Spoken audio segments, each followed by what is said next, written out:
Warning: the following podcast contains strong language which some listeners may find offensive. If you do, Up yours! That's only if you don't listen to the podcast. Otherwise, not up yours. did you know the Untitled Wrestling Podcast is on all of the social media outlets? Give us a like, follow, share, subscribe, or even a review if you're feeling generous. Facebook and YouTube at Untitled Wrestling Podcast, Twitter, Twitch and Discord at Untitled Rest Pod. Hello everybody, welcome to another episode of the Untitled Wrestling Podcast. It is Tuesday, you know what that means. It's me, your boy Big Tasty, joined as always by Faye. How's it going, Faye? It's hot. It's we just talked about this before, so it's currently like the first week of September, and it shouldn't be this. Like August was like not hot, and now it's just decided to come back with a vengeance, and I don't know why. It's the true horror movie of the spooky season. Is this heat wave? And then you're drinking pumpkin spice. I know, instead you're drinking delicious fruit cider. Yeah, I know, it's wrong. I've just had a glass of cola flavoured beverage with ice, Coke, not Pepsi, for no reason whatsoever. Yeah, I mean, according to Kenny, it tastes like lighter fluid. Tastes like lighter fluid, yeah. It's bad stuff. Yeah, I think that's probably the best place for us to start this week. It's been a quiet one. Totally quiet, and I've had a totally normal one all week. So on Friday night, like literally 90 minutes before Collision, AEW released a statement saying that they had terminated the employment of Phil Brooks, otherwise known as CM Punk, with immediate effect after meeting with an internal disciplinary panel and external legal teams, and they terminated him with cause. I mean, they had a reason to do so. And yeah, Punk's fucking gone. Oh, and I've never felt so happy. Like, it was great. It felt like Christmas. I mean, I don't want to bag on the guy too much. He clearly has some. That's your job. He clearly has some issues, anger issues, like ego issues. Something's not right with his head. I don't want to, kick him while he's down. But yeah, I mean, it just feels like we'll talk about it more when we talk about the pay-per-view in a little bit about All Out. Yeah. But the atmosphere just felt so much different, didn't it? Felt like you could breathe, and you're not like and watching Collision felt so different. There was felt like a grip had been taken, not like a grip, but no, like shackles had been like took off it. You weren't like second guessing everything that happened. Like, oh, is this like a power play? Like, is this like some sort of power play by one side or the other to try and do this or that? Or it's it's a wild one. And then, so not only did this, so we're not really going to get a chance to talk probably about the weekly shows because we've got too much pay-per-view stuff to talk about. Mm-hmm. But Collision did also open with Tony Khan making a statement to camera from backstage, and he looked normal as well. He didn't even look like frantic at all. Basically echoing a lot of what was said in the statement. He did a very choice bit of language he used. He said that he felt for the first time since he, entered the business, he felt like his life, well, his personal safety, his life, and the personal safety of those around him was in danger. Especially, he was talking about, because he not only counted that in the 4 years, but also the 30 years that he's been going to wrestling shows. His entire lifetime of attending wrestling shows, this was the first time he felt like he was in danger. I mean, look, I'm not going to speculate on this. Like, none of us will know what happened because we weren't there. But for it to have got to the point where Tony felt unsafe, I don't think it was necessarily Tony wanting to not be. I mean, obviously, no one wants to feel unsafe at work, but for Tony, it was more a case of what from reading between the lines and sort of the language he used, he really didn't want the production staff to feel unsafe, and I think that's what really helped sort of push this decision along. Punk put members of the production crew who weren't there to fight. No one deserves to get punched at work, look. But best case scenario, if it's a wrestler punching another wrestler, at least wrestlers go to work expecting to get punched. Yeah. If you're just there to do the sound or to edit the video or to operate the boom mic or to do the cleaning or the catering or make the props, you don't deserve to be put in an environment where anyone's punching anybody anywhere near you, and that's not That's not cool.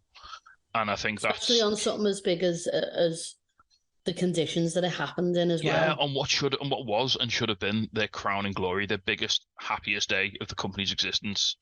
You know, this awesome show that like so many people enjoyed, and there was nothing. You know, everything in the ring went so well, and everything in front of the camera went so well.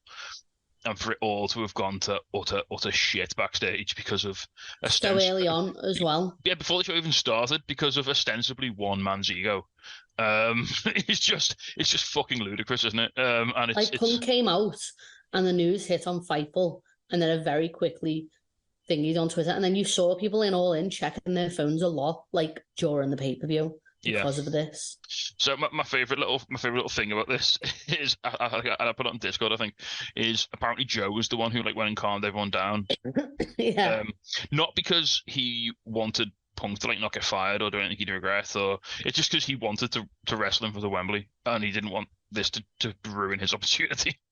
I mean, that's the most Joe thing ever, isn't it? That's so good. And like, I don't care about your drama. I need to do this. I want to have my big match with you in front of 80,000 people. And now, I mean, it remains to be seen what happens next, but we may very well have seen CM Punk's last ever wrestling match, which is wild. I mean, some interesting things have just come up on Fightful, haven't they? Saying that he's open to WWE, but it remains to be seen. Well, whether he is. And I've just seen, I don't know if it was on Twitter that I saw, or if it's on the Discord, whether that was true about like him trying to contact Triple H. Yeah, but there was the other, and then Triple H changing his number. The other news that broke last night. This was from Cassidy Haynes at Body Slam. He reported that when William Regal first joined the company, CM Punk refused to shake his hand, said he didn't trust him, he didn't like him, and he felt that he was a stooge for Triple H. When in fact, him and Regal and Triple H are just best friends. Yeah. I've heard this from people that know Regal. And from multiple people who've spoken about Regal's time in AEW, he was nothing but a perfect gentleman. Lovely, yeah. Yeah. And all he wants to do is improve the company and the wrestlers in the company. Yeah, and he did. You know, you look at the people who look at the BCC and everything they say about him and all sorts. Like everyone speaks highly of. You know, he ended up wanting to go back to WWE and it speaks of how well he was regarded that he was allowed to do so. Yeah, and Khan didn't try and stop his contract either. He was like on 2 contracts as well, and his kid's over in WWE, so like. Khan was just like, yeah, go. It's fine. Yeah. So I don't know. I mean, if you're looking for pro Punk sentence, you're not gonna find much of it here. No. No. I don't think. I'm trying to be as middle impartial, of the road, impartial and balanced in the middle of the road as possible. But it's a little bit more on the. So we're going to do a bit of a CM Punk special on the news here because it's been kind of exhausting CM Punk drama for the last few weeks, and now we can just get it all out the way and just be done with it, and then it's and never speak about it again. And then it's gone forever. That's fine. But yeah, apparently he's formulating a response, isn't he? That they're expecting to be like quite damning in Punk's. Yeah. So a lot of talk about Ace Steel and what his role is going to be going forward in the company. Obviously, Ace Steel was going to have to wear a muzzle now. He was suspended. He was effectively gone, wasn't he? And I think he got brought back as part of Punk coming back. But he's not allowed to attend shows because he bites people. Understandable. Yeah. And he's basically... And so the hilarious thing here is, all right, he should have been sacked and he shouldn't have come back. But now that he's back, you can't just turn around and sack him because Punk's not there. So he kind of has to stay in his position, which is now just doing nothing because he was only working with CM Punk. He's not allowed to come to shows. He's not allowed to work with anybody else. So he just gets to sit at home and get paid, I guess, and just lick his lips and gnash his teeth together. That's it, isn't it? Like, but yeah, there doesn't seem to be anything about like what's happening with him. The good thing is that we got a great match with we got a great collision out of this.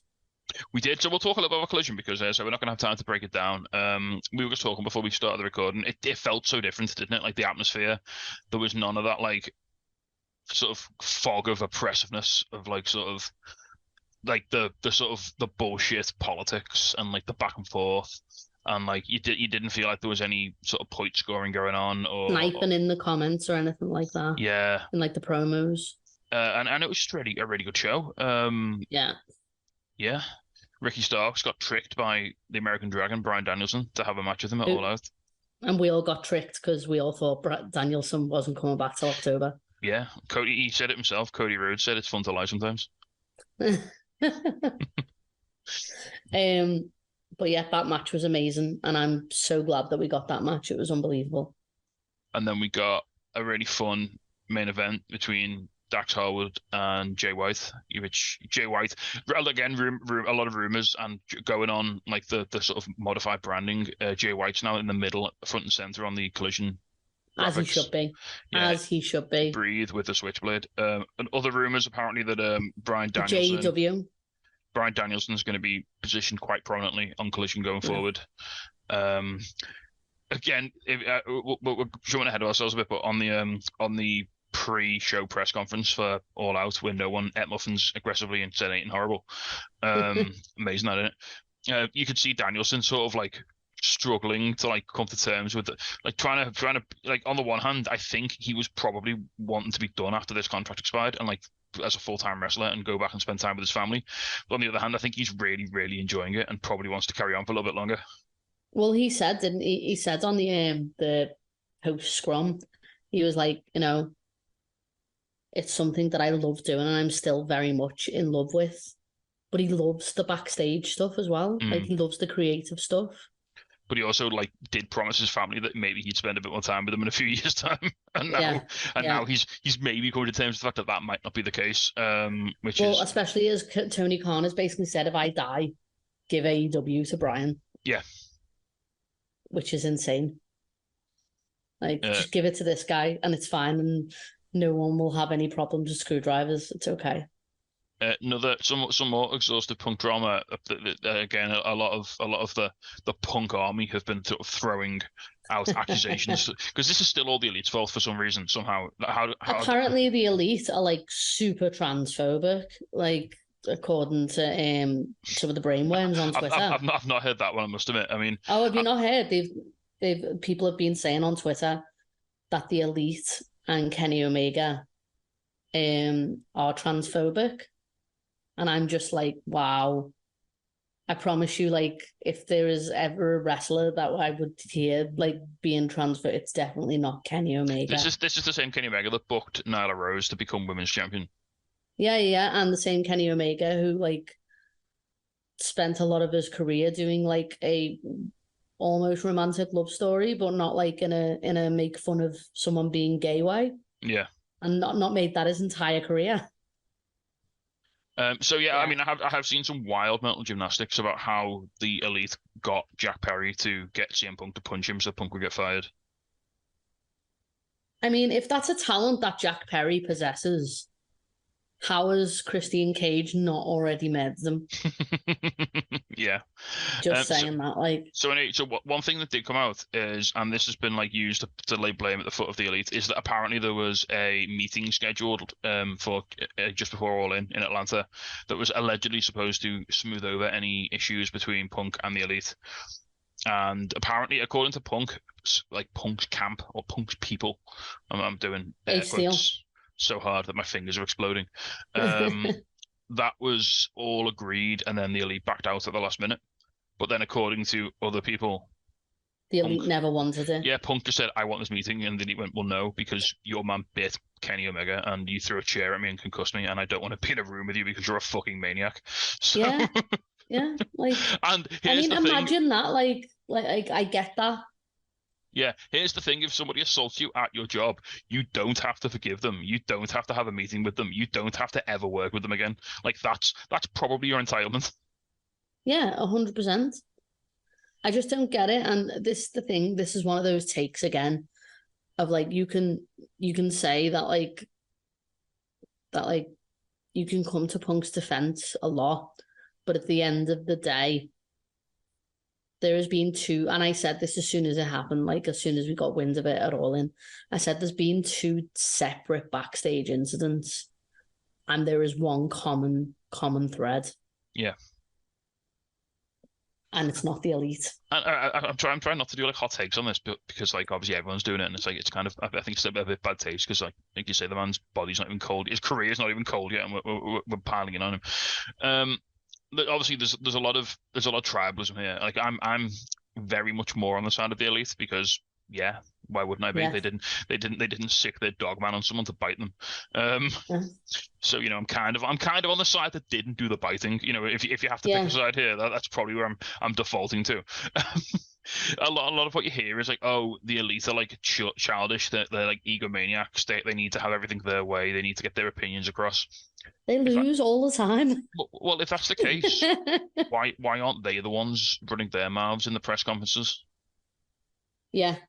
The most that they do is do it on their YouTube show. Yeah, the YouTube show, which is just a goofy skit show anyway. You know, yeah. What are the main stories is Matt Jackson trying to negotiate with fast food chains to get them money. You know, and now it's John Silver, and then he ended up selling the Hung books. Yeah, trademarked to John Silver by mistake because he thought it was the fish restaurant. You know, they take the piss out themselves all the time. Yeah, why is it never? Why is Hangman never on a press conference saying that Punk's a fucking child, or you know? Well, you know, first time he was too busy training in the Dark Order, and like I don't know what he was doing. He was probably really sad about his loss of all of his Chili's money. Yeah. Second time, I don't know. I don't pretend to know what Hangman does. And his frozen yogurt company. His upside down frozen yogurt store. Yeah. Yeah, I like them BTU, and he was like, "Yeah, I won." Everyone was like, "The Elite were like, oh yeah, we lost twice in 1 week. We both lost twice." And then Hangman was like, "I won. I have to give all the stupid, I have to give all the money away to a stupid charity." No, it was specifically fucking dumb Chicago kids who didn't know anything. You know, former teacher Hangman. Top lad. So yeah, I mean, I'm trying again. I'm trying really hard to. I mean, if you do like CM Punk. And I like CM Punk. I loved it when he came back. I thought his run, his match with Darby, his feud with MJF was fantastic. Like even like the beginning of the Hangman stuff before he got nasty about it, like I really enjoyed. I was down for the world title run as well. I was ready for that. I was willing to give that a go. I wasn't because it was against Hangman. I think if it was against anyone else. But I'd have been okay with it. Until he ruined it by literally just going off on one and like when no one asked him to. Yeah. And then getting very angry whenever anybody else went off on one on him, you know, because he can absolutely dish it but can't take it. Yeah, just I don't know. It's just a weird 2 years, isn't it? It's like it feels like AEW just like swerved wildly off course and then like just sort of has now sort of veered back into the correct timeline. Yeah.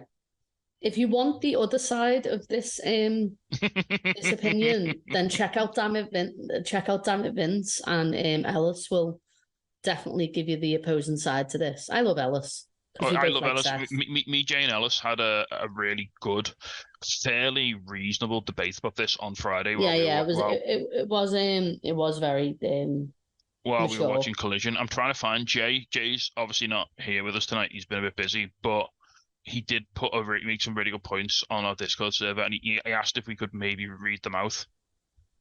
So it was I've got some here, and it's mainly talking about where Tony spent a lot of the time not being the boss and trying to be on a friend level with a lot of people. It's such a funny debate because we're having quite a sort of serious conversation about workplace behavior, and then at the same time we're all watching Collision, and every now and then we'll just break to talk about how cool that match was. And Ellis and Jay are also watching Payback, so Ellis is posting screen grabs of Kevin Owens doing mad shit, and we're all going oh, that's really cool, but also CM Punk's a dicker because he did this, and it's it was such a hilarious I actually really enjoyed it. It was a really good and I can see a lot of Ellis's points he was saying about Yeah. obviously, well, I mean, a lot of Ellis's points seem to be that the as EVPs, the Elite should have been a lot more open to reconciliation with Punk, which I can understand why you'd think that. I personally don't think you'd ever have to sit down with anyone who's assaulted you in a workplace. But hey, that's just my opinion. As someone who's a business owner, that's how I choose to run I do get where Ellis is coming from in the way of like, if you're in a senior position, then it's kind of like a lead by example type thing. Yeah. But again, it's the whole assault thing, isn't it? So Jay said this all falls down on Tony Khan not being a good leader and trying to be everyone's best mate. The same thing happened with Vince and Shawn in the 90s. At the same time, if someone punched me in work, the last place I'd want to be is in the same room as them. So I get why they wouldn't want to be in that situation or be anxious about it. And then Ellis made a good point. He said, Tony Khan literally should have shut down the press conference when Punk started. It's inexcusable that he allowed Punk to shit all over his company while he sat there and then just carried on as if nothing would happen backstage. I know, because obviously, like, even me watching that, it was so uncomfortable. It was like, oh my God, if I'd have heard that backstage, I'd have said something to Punk. Yeah. That was me. And then Jay made a very good point. He said, I think the main takeaway here is that if Tony has felt physically in danger from Punk's presence, then Punk can't be there. Forget everything else. If the owner of the company felt physically threatened by someone for his own or his workers' safety, then it's the best thing for the company. As soon as Phil came back on Collision and cut that promo, he thought it's a matter of time. But at the end of the day, a lot of this does fall on Tony. A lot falls on the Elite. But Punk has been the one who's been getting physical, so he should have the most severe punishment. Even with Jack Perry calling Punk out on camera, it's no different from the Hangman thing. Punk sent a presser that it was fine to do that. Yeah. So... yeah, I'm happy that he's not there. I'm sad because there's a lot of matches that I would have liked to have seen. Yeah, and I just wrestling feels when Punk was there and Punk was happy, wrestling felt good. Like, everything felt good. It felt like a big party. When Punk was there and Punk wasn't happy, it felt fucking horrible. But if the choice is happy Punk or no Punk, I choose happy Punk. Yeah, of course. If the choice is horrible, egotistical, knobhead Punk or no Punk, I choose no Punk. Yeah, because we all loved it when, I don't care, like, you can say you don't like Punk wrestling or whatever, and like I wasn't the biggest CM Punk fan, and I'm not. I like to look at him; he's very pretty, but like when he came back, that was fantastic. Like, it was magic. Yeah. You know what I mean? Like, and he had some banger matches, and he did. Boss. And I'm sad that I won't get to see, like, CM Punk and Jay White. Like, I'm sad that I won't get to see, like, Punk and Cole. Will we ever see the real world title again? I mean, I don't need that. It's fine. I don't need that. I didn't need that anyway. But that made me angry. That was bad. That wasn't a good thing. That felt like placating him, didn't it? That felt like, oh look, we're going to give you a title here now to make you happy, to sort of give you a reason for being. But it didn't even feel like here we're going to give you this Punk. It feels like Punk going, well, I'm going to do this. To me, it's just ridiculous how divergent the sort of lives and careers of CM Punk and Bryan Danielson have been. Like, considering they both had a very similar career path. It's like this thing, isn't it? WWE to AEW, but whereas Bryan Danielson has conducted himself with respect and humility for literally his entire career, and has a laundry list of people in the business who will claim that he is legitimately one of the best in the world. CM Punk says this on Twitter, doesn't it? It's like, in 2005. Punk is gone, but Bryan is still here and thriving. And it's the same in 2014. And it's the same in 2023. Every 9 years, CM Punk leaves a company in disgrace and Bryan Danielson steps the fuck up, basically. Yeah. But with a lot of the Punk stuff, like, and again, it's that Punk drive over things, because we had the real world championship defended at All In and not the Ring of Honor belt. Which was stupid, because all that meant was Punk was definitely going to win. Yeah, well, you definitely should have had the TV. It just ruined the the whole surprise of the match for me because I knew there was no chance Punk was going to lose that belt. Yeah. So I don't know. But yeah, now we can move on because everything is super exciting again. Yeah, Punk is gone, and we had. Should we get straight into the pay-per-view? Yes, let's do that. Okay, so this was a really weird one, wasn't it? I want to talk again. Should we talk about it like in broad strokes, like we did with All In first? Yeah, fine. Because this was probably the best pay-per-view I've seen all year. So good, isn't it? And there was no build. There was nothing. It was like, you know what? It's happened. I mean, this happens so many times. Like AEW will announce a pay-per-view, they will build no matches. Everybody will like start shitting on it, and then like within the last 4 days of it, they'll just go, "Here's an awesome card you desperately want to see," and we're like, "Oh Yeah. shit, yeah, that's really good." Yeah, do you want that? Thanks, Tony. And then the show will happen, and everybody, "Oh my god, that's like a 9 out of 10 show." Except that I felt like it happened in 2 days. Yeah, it literally felt like on Dynamite, from Dynamite onwards, we didn't really know what was going on. And then like the Punk, because like Punk didn't have a match, and obviously it was assumed that he was suspended, but Punk didn't have a match announced. Ricky Starks didn't have a match announced. The rumor was those two were going to wrestle. And then from the Punk firing to the show starting, they just pulled it all together and went, "Here you go, here's an amazing card." And I was like, "Oh shit, I'm really excited for All Out now." No, I completely agree. I'll just pull it up a later. So one thing I want to. I just I love my numbers. And this is why I think this pay-per-view felt really good for me to watch, was looking at the match lengths. There were only 2 matches over 20 minutes. Yeah. It did go super fast, didn't it? And they were, one match was 21.5 minutes, and one match was 22.5 minutes. Yeah. Like nothing dragged, nothing felt. It didn't. There were multiple matches that were under 15 minutes. Yeah, I think like I was watching this while I was working from home today, because I fell asleep multiple times trying to watch it last night. I tried to stay up for it. Wrestle Island drained all my happy because I was all like drained from seeing live wrestling. So like I was exhausted from being so happy about being at Wrestle Island that I couldn't really stay up for All Out at all. But yeah, like from the get-go, the Battle Royale, which had no one announced for it. No. That was mad. It was just a graphic saying there's going to be a Battle Royale, and like it's going to happen in the pre-show, and then everyone just started coming out. Which, I mean, but it was really, really fun. We had a lot of the embassy in there. Prince Nana said that when they won, they were going to donate the $50,000 to the Mogul Embassy Foundation, which was basically just them.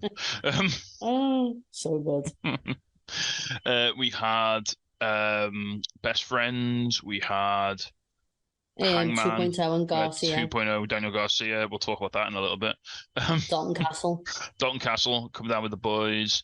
They had beef with the embassy. The one thing, obviously, we talk about this a lot. Like when AEW do battle royals, they do a really good job of like continuing storylines, like having interactions, but also starting new ones. And I think there's definitely one I think we saw one developing here. Because we had all of the JAS, we had 2.0, we had Daniel Garcia, and we had Jake Hager all sort of working together. Yeah. The former JAS, the AS. We had, but they got into a thing with Scorpio Sky, and like Scorpio Sky eliminated like 2 of them, I think. Yeah. So I'd be okay with Scorpio Sky and Danny Garcia as a match. Yeah, that'd be okay. That'd be good. Danny Garcia's sad dancing all the way back up the ramp was an absolute highlight.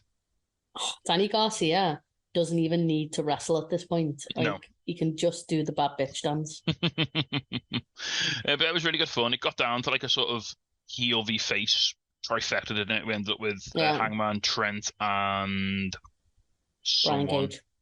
And then Brian Cage, Toleona, and Kyle Fletcher, I think it was. Yeah.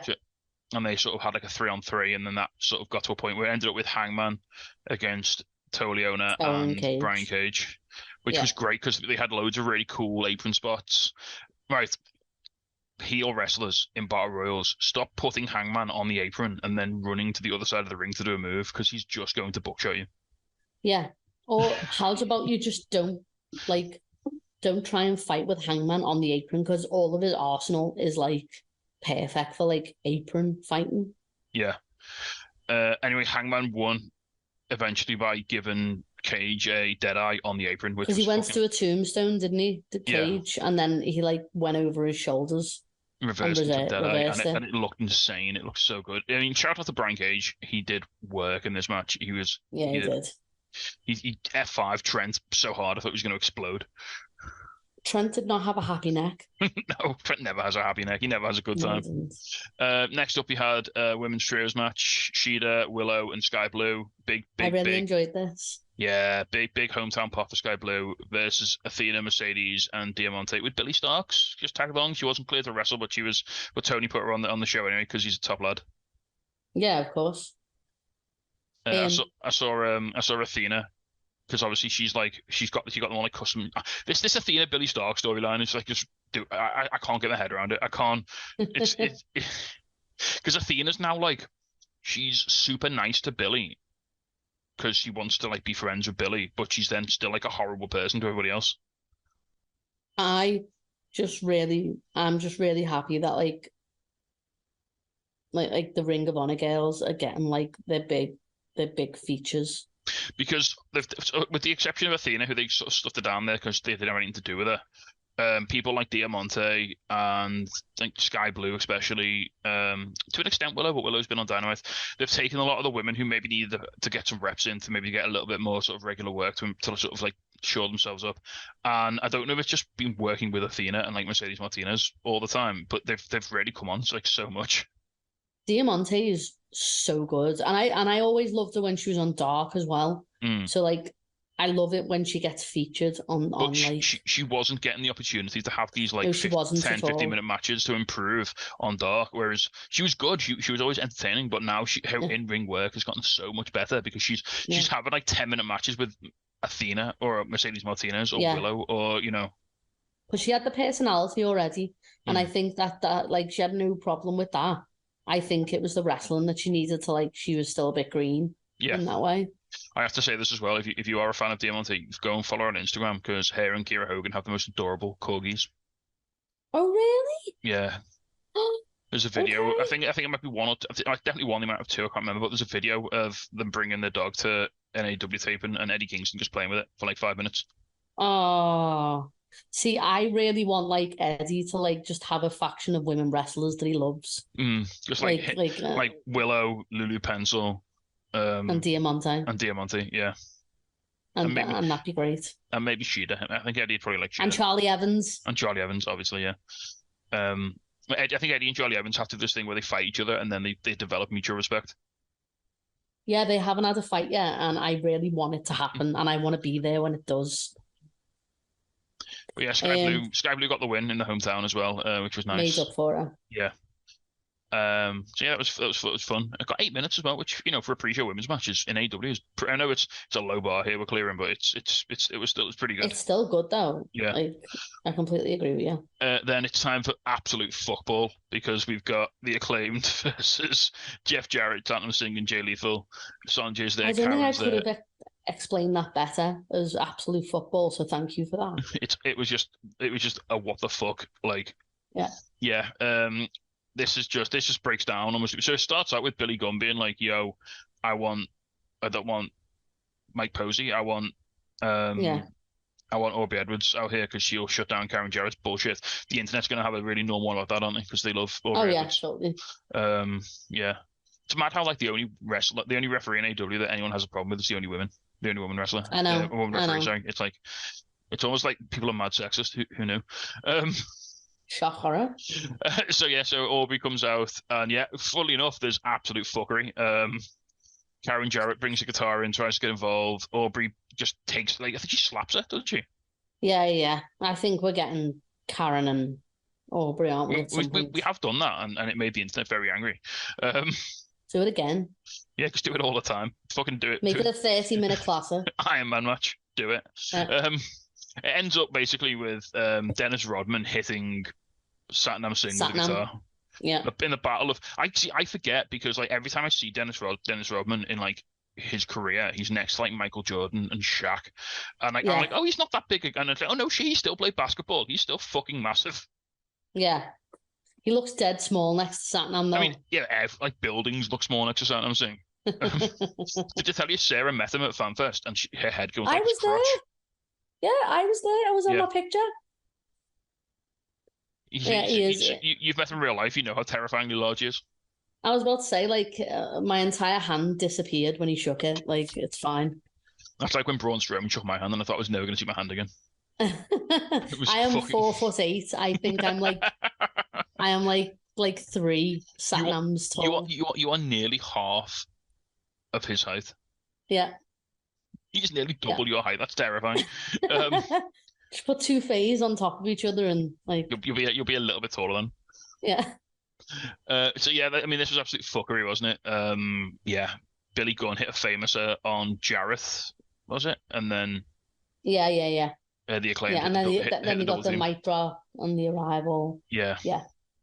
But it was just what it was for what it was. It was the last match. It was like it started with like 15 minutes to go before the show, and it was just here's some silly bollocks. If you need to go and get some popcorn or a t-shirt, like probably go now before the show starts. But if not, you can just watch this absolute fuckery for a bit and have a nice laugh before the show starts and get in a really good mood. Yeah.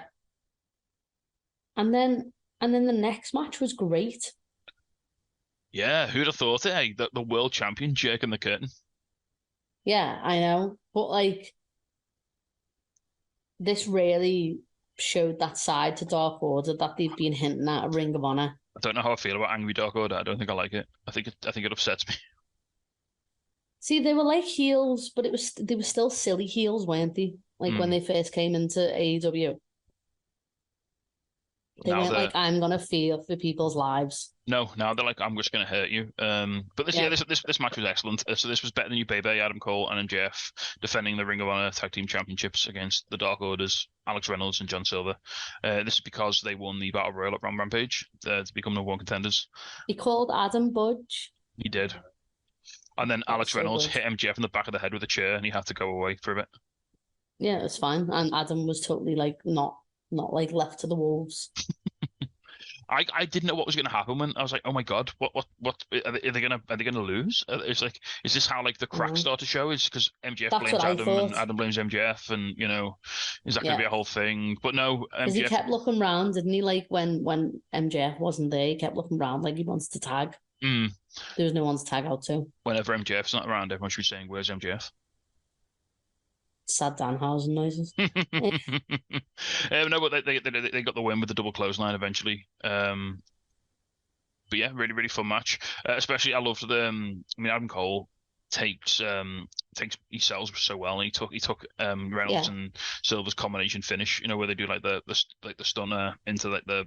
I missed Ken's involvement in that. I missed the full Nelson where like. He just ragged them around like a doll afterwards, after they'd been through all that. It's fine. He's in a Robert Rodriguez film now in Mexico. So it's totally okay. Just murdering his way through the Mexican underground to make Rouge happy.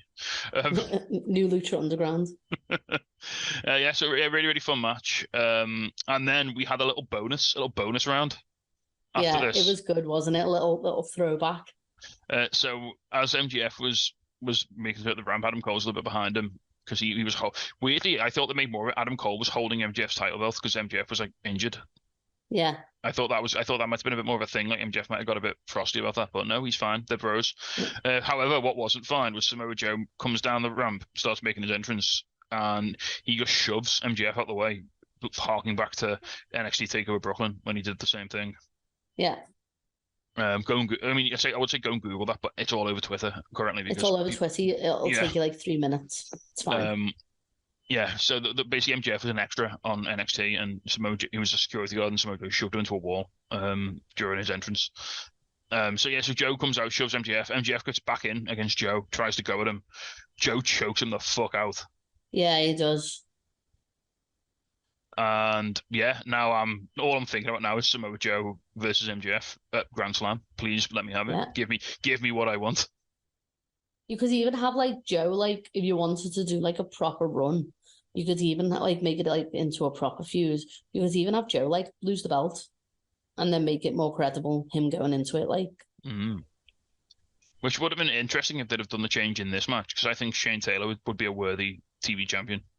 Yeah. I thought, to be fair, I in my predictions that I had Shane Taylor to win this. Right. Just in case Tony Khan, if you are listening to this, it's me, it's your boy Tasty. I don't ask for an awful lot.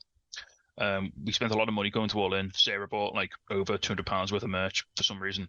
All I'm asking you for, please, sir, for Christmas, for me, at Grand Slam, I want Samoa Joe versus MJF, and I want Eddie Kingston versus Claudio Castagnoli. Please, I've been very good this year. Please. That's all I want. Yeah, that's all we want. We'll leave some, little white powder under the wrestling tree, and I'll leave a White Claw and some naughty salts out for you. Yeah, it'll be fine. Yeah. And yeah, there we go. Just please give me that. That's all I need. I don't even need any. Well, I mean, I'd like Eddie Kingston to win. Like that'd make me happy. Samoa Joe MJF. All right, I'll give you MJF. But please, I just want to see MJF running for his life while Joe chases him like a horror movie villain. And I want to see MJF again have the courage to do a dive and Joe do the walkaway spot, and then MJF's like faith in dives is ruined forever. He's like, this is why I don't do them. That would be excellent. Yes, please. So yeah, Samoa Joe versus Shane Taylor, the first of 2 certified horse matches on the show, because Tony Khan's trying to kill me. Yeah. This was really good chance. This is excellent. Shane Taylor's awesome. He hits hard. Samoa Joe hits hard. They both stand there and slap the shit out of each other. Yeah, it's just really good times, isn't it? And then it was very fun. And then Joe chokes, as with most of Joe's matches, Joe chokes his opponent the fuck out. I just love that Joe is just living his best life. He's having like these awesome matches. Yeah, remember when he got sacked twice? No, I don't. It feels like a distant memory. Remember when he was at WrestleMania in a raincoat doing commentary? Yeah, and now here he is here he is in the ring, just ending people's lives like he should be. Yeah, exactly. But yeah, this is really good fun. Shane Taylor's great. If you do watch Ring of Honor, he does absolutely excellent work on Ring of Honor. He's had some fantastic matches. Even when he first came in, his little program with Keith Lee was great. You go back and watch that if you haven't. That was phenomenal. But yeah, next up then, Luchasaurus versus Darby Allin for the TNT Championship match. Now, considering Darby Allin was like, my back already really hurts before this match even started. He didn't care, did he? No. Oh my God, Darby Allin. He went, what's a back? Yeah, what is spine? Just like... I've got something tattooed on me. Is that what you're talking about? This was excellent. Like, Luchasaurus just threw him all over the place. He was a murder victim, like straight. He was like bleeding, straight away. Within like 30 seconds, he was just pissing blood everywhere. It was insane. Nick Wayne was in Darby's corner. Obviously, Christian was in Luchasaurus's. Yeah, it was just excellent. There was a spot on the outside. Now, I think there's a bit of storyline to come out of this, because at one point, Christian had Nick Wayne on the outside, and he was gonna concerto him to stop Darby from doing a coffin drop, and Darby like sort of stopped, thought about it, and then carried on doing the coffin drop anyway. Yeah. Which I think if Nick Wayne sees that footage, he might be like, "Well, hang on, mate, you didn't really look after my best interest there." So. Yeah, and like it's like the whole the thing in Collision as well, where like he was like, you're not helping me, you're not out for me. I think Nick Wayne's gonna do a betray. Mm-hmm. Absolutely. But yeah, it was excellent. I mean, the finish of the match was Luchasaurus tombstone Darby twice, threw him into the turnbuckle like face first. Yeah. And then like clothesline the shite out of him and then pinned him. And he was already like limp as well when he got the second tombstone. He was like a fish. Yeah. It was insane. It harked back a little bit to the Darby Miro match where Darby lost the TNT title, when he was just physically fucked. Like Miro just threw him around. The same thing happened here. Like eventually, I think it was like the storyline they're trying to tell is obviously because Darby's doing that thing because he's putting himself through it every match. He's going for these like stupid risks. It's taking his toll on his body, and like it's just wearing him down. And Nick Wayne wouldn't throw the towel in. No. So yeah, that was fun times. Moving on then, second Hoss Carnival. Miro versus Powerhouse Hobbs. This match was excellent. It was kind of a good match, and then the fans got really into it, and they just started chanting "meat" whenever people hit each other. But like different variations. And then Miro and Hobbs got into it as well on like the same wavelength, and just sort of leaned into that whole sort of like whole sort of buildings. We are just two meat wagons. Having a car crash. We should just do this, and they just basically battered the piss out of each other, and it was It was so good, wasn't it was so much fun.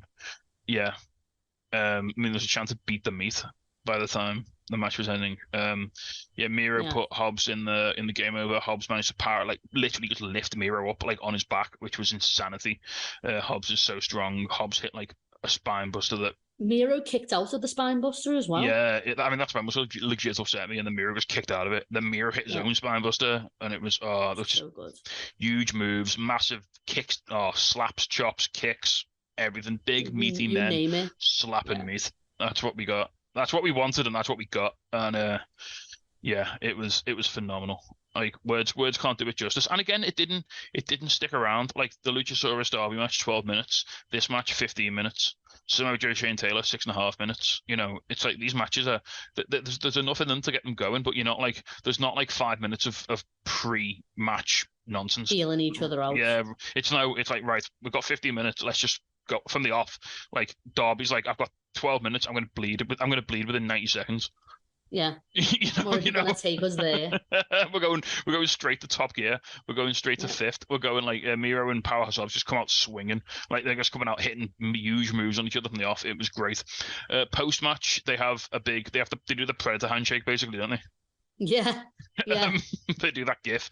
And then as Miro turns around, they sort of find some mutual respect, or do they? Because as Miro turns around, Hobbs hits him, beats him down from behind. Yeah. Then as Hobbs is battering Miro, some new music appears, and the words "hot and flexible" appear on the screen. It's so good. And it's CJ Perry. She comes down wearing, looks like her underwear and a suit jacket. Look great. Yeah, she takes her heels off because it's business time. Picks up a chair, gets in the ring, smacks Hobbs in the back with a chair. It just obviously does nothing. So then Hobbs turns around and he's like, "Oh, I'm gonna murder you." And as he's contemplating how to best murder CJ Perry, Miro wakes up and hits Hobbs with a chair shot that was basically a criminal offense. Yeah. And then left his wife because didn't he say he can't go to his wife? Well, he said, "I don't." He said, "You're not real." Oh wow. Mm. I love this. Is this going to be like the Dark Order, like Anna and Stu? Except it's just Miro. I think so. So, like, part of the story was that because Miro went loopy when he lost the title because he thought his god had abandoned him. I think he's basically like just cut all ties with his former life that he was talking about. So he basically convinced himself that his wife wasn't real and that it was like a trick by God or something. Oh wow. Yeah. Okay. So we'll we'll hear more about that. I've got a bit of news on that. We'll blend some news back in. So Tony Khan said he was asked in the post-match press conference about CJ Perry, and he said was she a permanent addition? He said, well, CJ, let's start with that. I think it's great to have CJ here. It's not a long-term guarantee thing or anything, but at least for tonight, it was great to have her appearing with us. And I thought it was a great surprise. Miro and Hobbs as a match I thought would be really great for All Out. So it seems like she's just sort of popping in to sort of help out in the storyline, and they're just going to sort of see how it goes, I think, which is nice. I mean, I don't think there's any sort of demand for her as a full-time wrestler in AEW, because she doesn't really seem to be too interested in wrestling at this point in time, does she? She's just she's making all that OnlyFans money and like exactly. Yeah, most women now like are leaving WWE and then realizing that they can make their entire WWE year's pay in a day. Yeah, look at Mandy. Like, yeah. And the internet is totally normal about it. Yeah, of course. You know, because like, what's the one thing that men on the internet love? It's when women empower themselves and make their own money.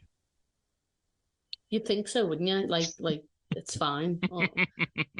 Only if it's like shared between mates, like without women's consent. But yeah, that's another podcast for another time because I'll go on about that for ages. But yeah, if you do. You know, if you do support women, please do support them making their own money because it's kind of cool. Yeah. Anyway, so yeah, CJ Perry comes out, and yeah, Miro's all weird with her, and we'll see where that goes. I'm intrigued. You've got me interested in Miro, Tony. So yeah, well done. Well done. Again. After this, we had the TBS Championship match. Yep. Chris Stat defending against Ruby Soho. This kind of it was kind of a weird on this. On the one hand, I was pretty confident that Statlander was going to keep the belt because she's still quite young into her run. But on the other hand, goddamn, Ruby's got to win the big one at some point, hasn't she? Oh, I know. But also, Tony Storm having like this this thing like an old like Victorian wife, like an old 1920s wife on like Valium. Yeah. Just seems like she's having like a Valium induced haze, and like she's not really all there with it. Which So is this was amazing. possibly my favorite finish of any match all night. Yeah, so good. So it's a really good match as well. Like Ruby and Chris have got really good chemistry. At one point, Chris Statlander hit no future on Ruby. Ruby hit no future on Chris Statlander, didn't get the win. And Ruby's getting more. Ruby like basically tries everything. She can't quite put Chris away, so she goes to plan B, which is Saraya gets up, does the interference. Ruby gets the spray can, and she's about to spray Statlander. But yeah, as you say, Tony comes out from under the ring, like she'd been there all along. in like a sort of like you say, like a gin and fucking and Valium induced haze. Yeah. And she grabs the can of spray paint off Ruby and just starts like spraying it into the air for her own amusement, effectively. Yeah. Because they said on Collision, didn't they, that like she was throwing shoes at pigeons. Yeah, she was outside in the car park throwing her shoes at birds. And then like when they did their entrance for the trios match, she was like 15 seconds late. She just sort of ran out without her shoes on. Yeah, amazing. It's so good. I'm all about this. I'm really concerned about what her and Juice's home life's like right now. Well, someone on Tumblr said that she's like disassociating in the living room, and he's out in the yard barking at birds. That's their home life. Yeah. So because of that, Ruby turns around. She steps into Sunday Night Fever, and yeah, Statler picks up the win. Fun match. I really enjoyed the end, and the ending was great. I want to address this now because there was talk on Discord while this match was happening that people are saying that Statlander's not having a good title run. I disagree. I think she's been having some great matches. I think being boss. Yeah, I'm really. And a shout out to her Zoolander inspired ring gear as well for this. She looked great, didn't she? Which was excellent. She then posted a lot of blue steels as well. She did. She was really into it. I think she's got so much charisma, and she's really starting to be able to show it. Which is like her match with Lady Frost was awesome. Her match with Mercedes was awesome. Yeah. I think she's put on some bangers. She really has. I think she's just not having the title runs with the usuals, and that's what people are getting at. Yeah, she's not fighting everybody. Was it Excalibur who made a reference to Boots as well during the match? Yeah. Which was excellent. If you don't know, Boots is her pet lizard, who is absolutely adorable. I love that. I love everything she does. Next up then to Bryan Danielson versus Ricky Starks. My favourite match of the night. There were 3 matches on this card, which I think are match of the year contenders, and this is the first one we're getting to, I think now. Yeah. This was something else. Like, this was an old school, this was probably the most Terry Funk tribute I've seen since he passed, and it wasn't even trying to be a Terry Funk tribute. Yeah, I know. This was like Stan Hansen, Bruiser Brody. I mean, if Jay was here tonight, he'd be able to tell us like probably what they were calling back to, because they're probably calling back to all sorts. Because when we talk about how powerful that promo that Bryan Danielson gave though beforehand, he was like, it was like, last time I had a strap match, it was against someone that like I love and I respect, and it was Bray Wyatt. It was, yeah. And he was like, I don't love you, Ricky. I don't even like you. Like, I don't respect you. Like, it was so good. Yeah, it was heavy. There was a lot of that on. Weight to it.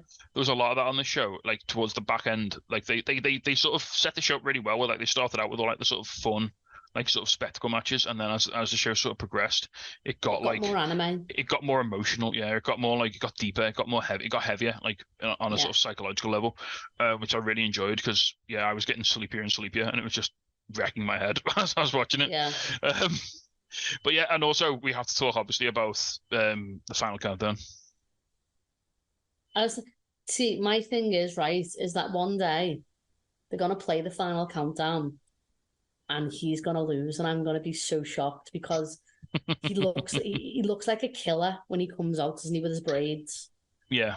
His murder braids. But he also looks like he's he's popping so hard when he comes out to the final countdown. The best time. Yeah, he's so happy. You can see like he's trying to look serious, but you can just see the smile in his eyes that he's having. Was brilliant. Was Tony Khan was like, that is the second time you've had that music, and it's been like legal to use, and he just burst out laughing at the media scrum. Obviously, Tony Khan's spending that all in merch money. Yeah. On just giving it all to Joey Tempest for the final countdown. Please buy it. Just buy it in perpetuity. Tony. Just have it all the time now. Yeah. But yeah, the band. just buy. I mean, Europe can't be worth that much. Like, Country or the band, both. This match was exceptional. It was hard hitting. Again, they did the thing with Derby where it's like, oh, so we have this amount of time, right? Let's just start at the end of the spectrum. Yeah, and again, under 20 minutes, 16 and a half minutes this match, like not a massive amount of time by any stretch of the imagination. And they got a lot in. Like you say, there was that lovely bit when they went outside and Danielson was just using the strap to like repeatedly pull Ricky into the ring post. McGuinness was right there. McGuinness absolutely needed to be on commentary for this. Yes, yeah, it was perfect. I think they really, one thing that we haven't talked about, I think that they handled the commentary pairings perfect. I think everyone got the right matches to talk to commentate on, which was excellent. Like they got Kevin Kelly out the way early, and then they brought in the big guns later for the match. Well, you got JR for Miro and Thingy, and you needed that. Yeah, because he likes watching huge men hit each other, like I do. We're men of class. But then from the back end, we ended up with Taz, Excalibur, and Nigel McGuinness. And we also, we also had Ricky the Dragon Steamboat on commentary for this match, which was excellent. Yeah, this was good. Because Ricky Steamboat was talking about his experiences in strap matches and his experiences like with all this like in these scenarios, and it was excellent. It was something totally different. He was being so honest as well, though, because like when he sat down and McGuinness was like, do you feel like scared, with Ricky being so close, and he like paused. And he was like, yeah, I do. Yeah, this man attacked me like last time I was in the ring. It was like, yeah. Oh, it was excellent. Was like, yeah, I get that. I would be as well. It was very candid the way he was talking, which I enjoyed. Yeah. And then we have to talk about the finish, which is I lied. I think this was possibly my favorite finish of the night. Actually, I mean, I liked a lot of them, but this was incredible. Just because the sell by Ricky felt perilous. Yeah. So Danielson had Ricky in the Lavelle lock, and you could see like the strap was just kind of there, and I remember thinking to myself, like, I wonder if he's going to use that strap as part of the submission. And then lo and behold, like 10 seconds later, he lets go of his hands, just grabs the strap. He puts it around Ricky's neck, but he hasn't quite got enough torque. So he wraps it around again to tighten it up, which and was Ricky's already like, no, like. And at that point, Ricky's like, I don't know how he managed to do this sell. Ricky's eyes are like bulging out of his head at this point. Yeah. And he's like, he like legitimately looks like he's fighting for his life. Yeah. It was almost uncomfortable, like bordering on. It was incredible, and after a couple of seconds, like about 10 or so seconds of struggle, he just sort of slows down a bit, and he is struggling. It's like watching a film, like an action film, where someone chokes someone to death, and then you see them like sort of slowly like give up. Like he just sort of slows down, and he sort of sags a bit, and then he just goes out. The ref checks him, and he's all the way dead. Well, he's not dead, but he's all the way out, and he's wrestling dead. It's fine. This is one of the first. There's again the three matches that I thought were the match of the year contenders. Each one I think made someone. Yeah.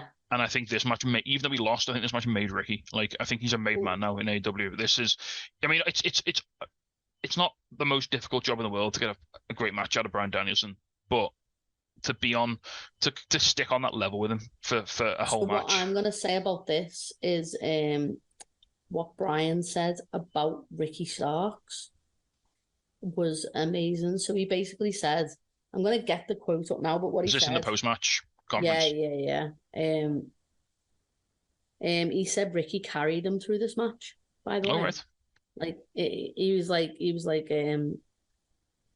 I think like,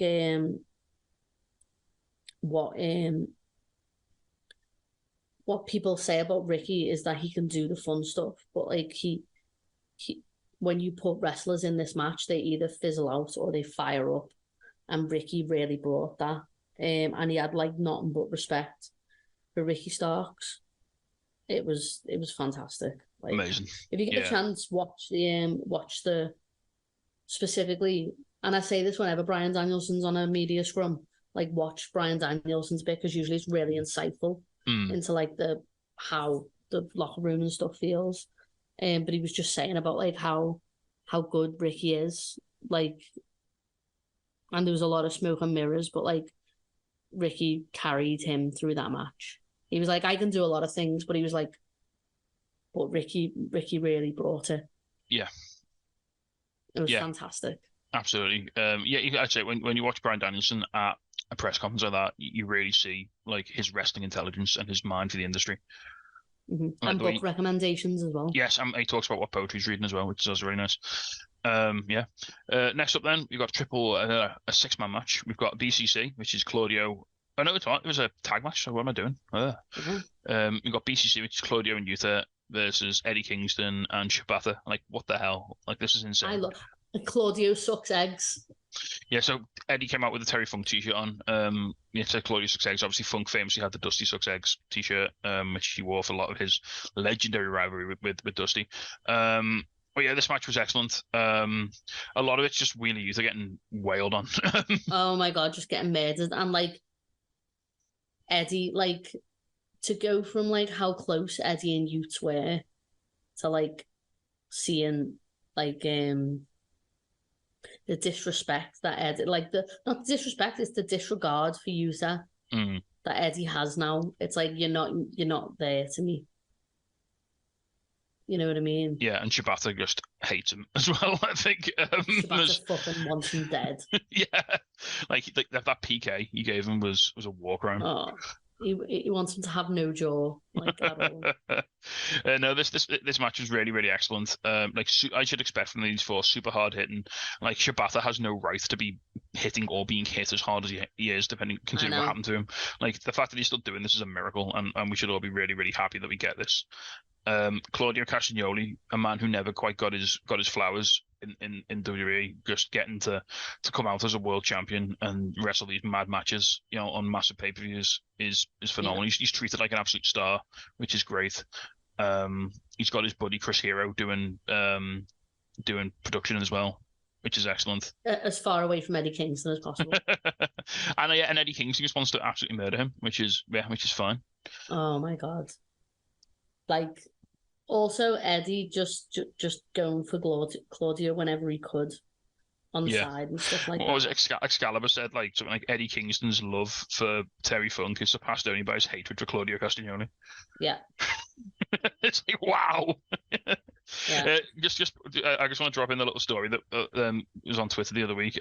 Tony Schiavone said, just to know how much Eddie Kingston loved Terry Funk. Tony Schiavone said they were doing a live broadcast of Dynamite one time, and Eddie was at home watching it because he wasn't on the show, and they were talking about who they thought the best wrestler in the world was, and I think Tony said he thought it was Bryan Danielson, and Eddie texted him while he was live on air and said, "Hey fucker, it's Terry Funk."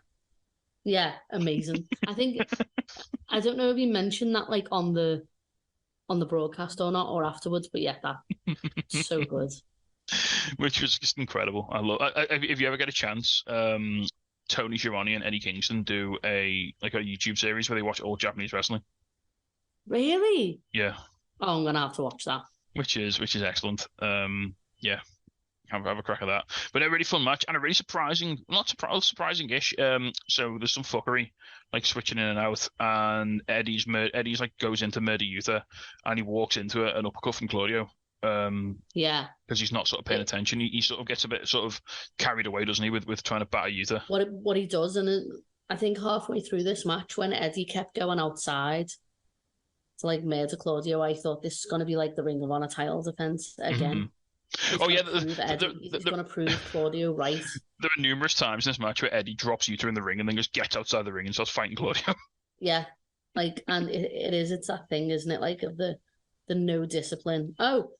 The best bit in this match was when Shibata had Yuta in the leg lock. Yeah. And then he got Claudio in the submission. But then Claudio like got out of it and fell out, pushed Shibata down, which caused them to put more pressure on Yuta. And then Claudio just left him to like recover, and Yuta was still in the hold. Yeah. So good. But yeah, so Claudio picks up let's say a shock win over Eddie. He just hits him with a single European uppercut and then just pins him real quick, like before he can sort of realize what's going on. And then he's out. Yeah, so sort of steals it and then does a runner, which is nice. I think they're definitely setting up an Eddie Claudio singles match again in either in Ring of Honor or in AEW. I mean, I think it's this storyline's kind of crossed over to AEW proper now, hasn't it? Like they did the Ring of Honor match earlier this year, and I think now they're building up to. Like I said, I'd love it to be Grand Slam. I'd love Eddie to win the Ring of Honor World Title at Grand Slam in front of only if it can be like a fight without Honor. Oh yeah, it would have to be. Yeah. Next up, then we had Takeshita versus Kenny Omega. I got all my boys like straight after. In what I think is my second pick for match of the year, contenders. This was so like heartbreaking. It was just so much wrestling. It was just so much. So very wrestling. Like when Joey Hayes says wrestling, that's what he means. Yes. He talks about this match. Do you like suplexes? And do you hate Kenny Omega's neck? Because if you do, then this is the match for you. And his face, which was a bruise. Yeah, on BTE, like Kenny's whole face was just like yellowy brown from being repeatedly kneed in it by Takeshita. Unprotected knee at the end. We'll get to that. But yeah, this match was exceptional. Like straight near the beginning, Takeshita hits a backdrop suplex, which literally just puts Kenny down on his neck. It's very similar to the bumpy takes against Will Ospreay, the Tiger Driver. Which obviously is a bump that Kenny's okay with taking. It's kind of fine. It's fine. And then he did a moonsault. He did a wonderful moonsault off the barrier afterwards, though. Yeah, there was just so many like awesome spots in this. Takeshita hits a Blue Thunder Bomb. He goes outside. Kenny's on the floor. Takeshita sort of gets the referee involved, and then Don Callis just piles chairs on top of Kenny, and then Takeshita hits a swanton over the ropes. Yeah. I don't know how he does it. He hits an over the rope swanton, but he literally just drops straight down. It's like the angle. It's his aerodynamics are perfect, aren't they? Like, and he's a big lad as well. Like it must be really hard to do that. Takeshita's so good. Like this is if the strap match was the making of Ricky Starks, I mean, not that he really needed it because he was already very highly regarded, but this has been the making of Takeshita, I think, this match. Yeah. Like just let him go and just see what he can do, and it's like, oh shit, yeah, him and Kenny are gonna burn the fucking house down. Like, well, like I was convinced that the strap match was my match of the night, which it was. But while I was watching this, and obviously I was putting it on the Discord, I was like, oh, okay. This match is very good. We've got a problem because this is also excellent. Yeah. Yeah, it depends. I mean, there's three of them, and we'll talk about the other one in a bit, obviously. But it depends what you're after, what you're in the mood for. This was technical, but in a sort of this was like a Kenny Okada style poetry match, wasn't it? It had that sort of same energy. It was. I mean, DDT throwbacks, which was great because Kenny had his DDT tights on, which was lovely. Yeah, it was. Like Takeshita with the suplexes as well. He was hitting these like sort of deadlift suplexes, which were absolutely phenomenal. Kicks. Yeah, and like just lots of rising knees, lots of V triggers, so much knee murder. Towards the end of the match, then Don Callis has been sort of not getting too involved. He's been very vocal on the outside. He's been like, get his neck, do this, do that. He's been directing Takeshita. I love that segment, by the way, when he was like teaching Takeshita on Collision about like all of Kenny's injuries and how to best exploit them. I think it made Takeshita really seem like a killer. He was like, "Look, he's got that knowledge. This is where his hernia operation was. This is the scar. This is like where where it hasn't healed properly. Blue Thunder Bomb, but put him down on the right side. So this is where he's going to land on his injured hip." And it's like, I was like, "Oh my god, that's really cool." It's like an evil version of when Taz used to break down wrestlers' moves, like tactics with Taz. It was really fun. And then we had some big moves towards the end. We had an avalanche Blue Thunder Bomb, which was an actual crime. That looked awful. Kenny bounced and like skidded across like 3/4 of the ring, which was so upsetting. Then we had personally, yes. We had that awesome spot where they both went for Germans, and the other guy just landed on their feet. Yeah. Kenny can still move so quick, can't he? As well, Yeah, I mean, we always say, don't we, like, you need to appreciate Kenny because you don't know how many more of these he's going to have in him because these matches must be hellacious to wrestle like this style. But in Takeshita, I mean, I'm so glad he's getting mainstream attention in America now. He is legitimately one of the best young wrestlers in the world. Yeah, like it really puts like Japanese wrestling like on the map as well. Like between him and Mao, Like, Oh, just get Mao involved, please. Get Mao. Bring Mao in. please, I know. I need I more know. Mao. But even like you had like guys like Nakamura was tweeting about this match while he was watching it, which was lovely to see. Yeah, and I'm sure Sammy did as well, didn't he? Well, they mentioned that obviously one of the guys who trained Takeshita was El Generico, not Sammy, Well, he's not one of Sam. his orphans, isn't he? Yeah, not Sami Zayn. It was El Generico who's gone away to run the orphanage now full time. Yeah. But yeah, that's hence Fine. the Yakuza kicks, which is what El Generico's kick was called. Yeah, but yeah, I think so. I think we ended up with Don Callis trying to introduce a screwdriver. Like Kenny, like He put it through the ring. yeah, and then you see the look Kenny gave him. It was like, you were trying to kill me. It was like Kenny's. Yeah. There's a look of like horror on Kenny's face when he realized. It looked like cleaner Kenny. That Yeah. was the face. And then it got up. He got Takeshita for the one-winged angel, but then he had the screwdriver in his hand. But then Paul Turner spotted it, took it off him. But then Takeshita was able to sort of roll through. Can you And then- imagine how much of a crime that one-winged angel would have been though? Because he was already like so fired up. Yeah. Oh god, that would have been horrible. And then yeah, Takeshita wins with like he hits a knee and it only gets 2.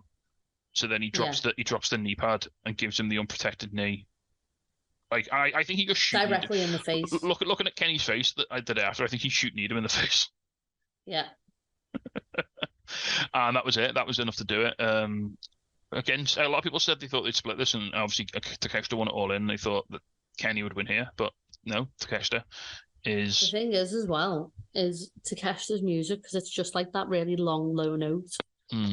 Just Kenny being left in the ring in like near silence as well. While that horrible music plays, yeah, it was upsetting. Yeah. What wasn't upsetting was the entrance of the Bang Bang Gang. Juice just being feral again. Juice Robinson, just a feral goblin. Austin Colton, Jay White. I mean, these are fast become one of my favorite things in wrestling. Yeah. Same. They took on FTR and the Young Bucks. The Young Bucks got some mixed reactions. Wasn't as bad as I was fearing. Yeah, I know. There was so the crowd were really good actually. Considering this could have been a fucking shit show, the crowd were really good. All throughout the paper. The "Oh Crimea River" chant that was going around was hilarious. Yeah, they were hot though. The crowd were hot for the matches. There was a cowboy shit chant when Hangman won the Battle Royal, which was nice. We didn't talk about it. I'll throw it in here now because this is the last we'll talk about, probably Punk and Young Bucks and everything. One thing we didn't talk about was before Collision, after the obviously announcement that came out, before the show started, Tony Khan actually went out in front of the crowd and basically explained the situation live in the arena.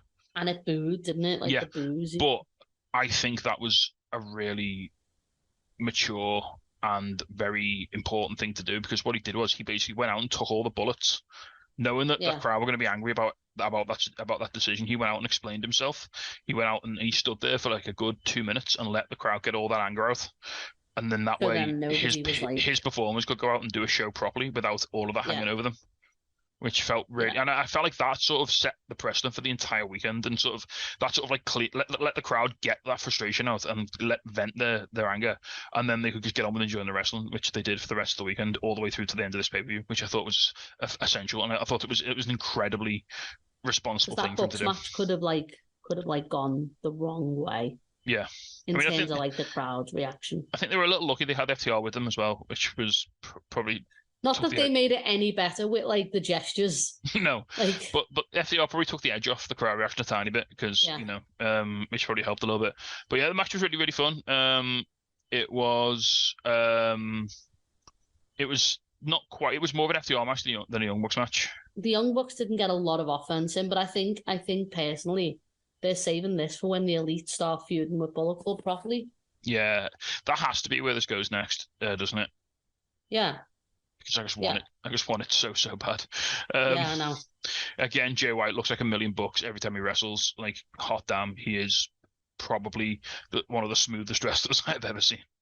Yeah, and if you haven't seen it, right, watch Jay White now. It's free on YouTube actually. Jay White and Alex Shelley at Impact. Like that one last year. Yeah. Honestly, unbelievable. Is that when he wrestled like both of the Guns, like in the space of like a month? Yeah. I'll watch that. Next, and also Colton Gunn. Man, Colton Gunn's got really good as well. My God. It's I almost think, like to be fair, I think almost like Bullet working. Club is. It's almost like working with Bullet Club makes you a better wrestler. Who knew? I mean, it does for some people, definitely. Yeah. And I think the thing is as well, the Bucks will really show up with Jay and stuff like that because obviously they've had such experience working with like that style. Yeah. I think that's why it works. But it feels like they're deliberately keeping them apart in this match. Yeah, but like you said, the Bucks didn't do an awful lot. There were some fun spots. I liked when Dax tried to hit a shot machine and Nick had to come in and like sort of help out. Yeah, yeah. And then Dax did the BTE trigger. I think they've got some really good synergy. The stereo sharpshooters, amazing. Yeah, that was really fun as well. Yeah, just really fun match. And then a surprising result as well. Jay White hits a Blade Runner. Yeah. And then was it on Cash? And and Nick Jackson was late. Yeah. So a little bit of miscommunication there. That means that Jay White has Blade Runner both of FTR within the space of a week. Which I love. Which we all love. to take his place at the top of the Collision Mountain. I mean, he's cemented himself there, hasn't he? Like, this is my house. Yeah, if you're ever under the impression that AEW didn't see Jay White as a top guy, then there you go. There's your proof right there that he is going to get the rocket strapped to him. Right. He's driving the rocket. It's fine. He hasn't got a rocket. He's just sat on juice. just blasting off into space. Yeah. Through sheer force of will. Right, on to the main event.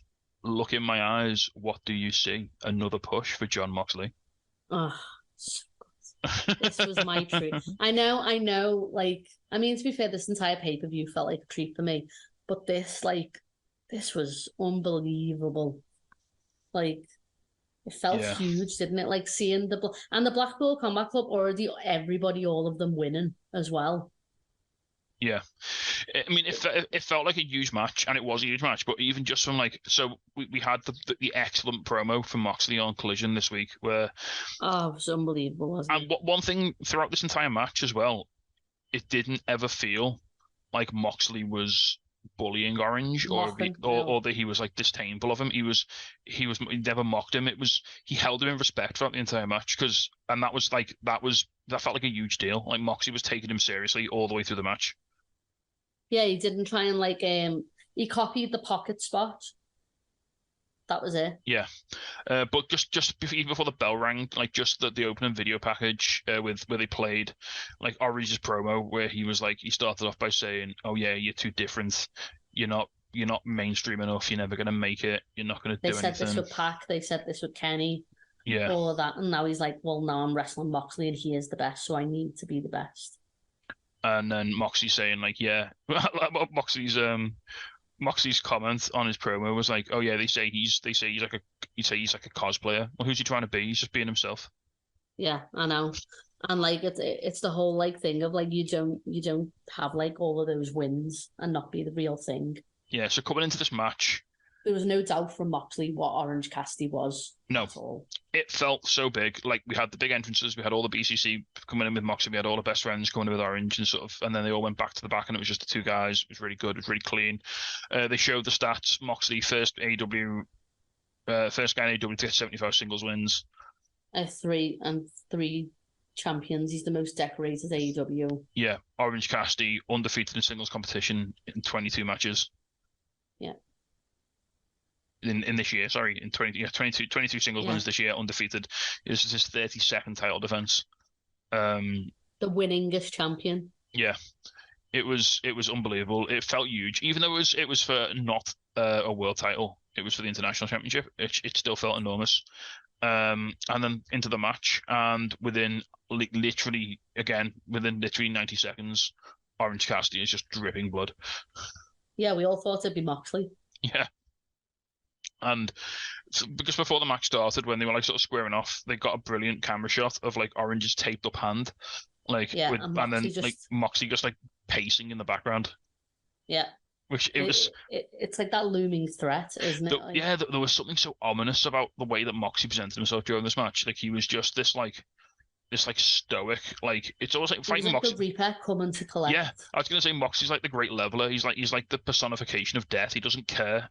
he doesn't care like what your personal situation is. He doesn't care, what your you hang-ups do. are, No, why you need this title. he's just there to do a job, and he's going to do it.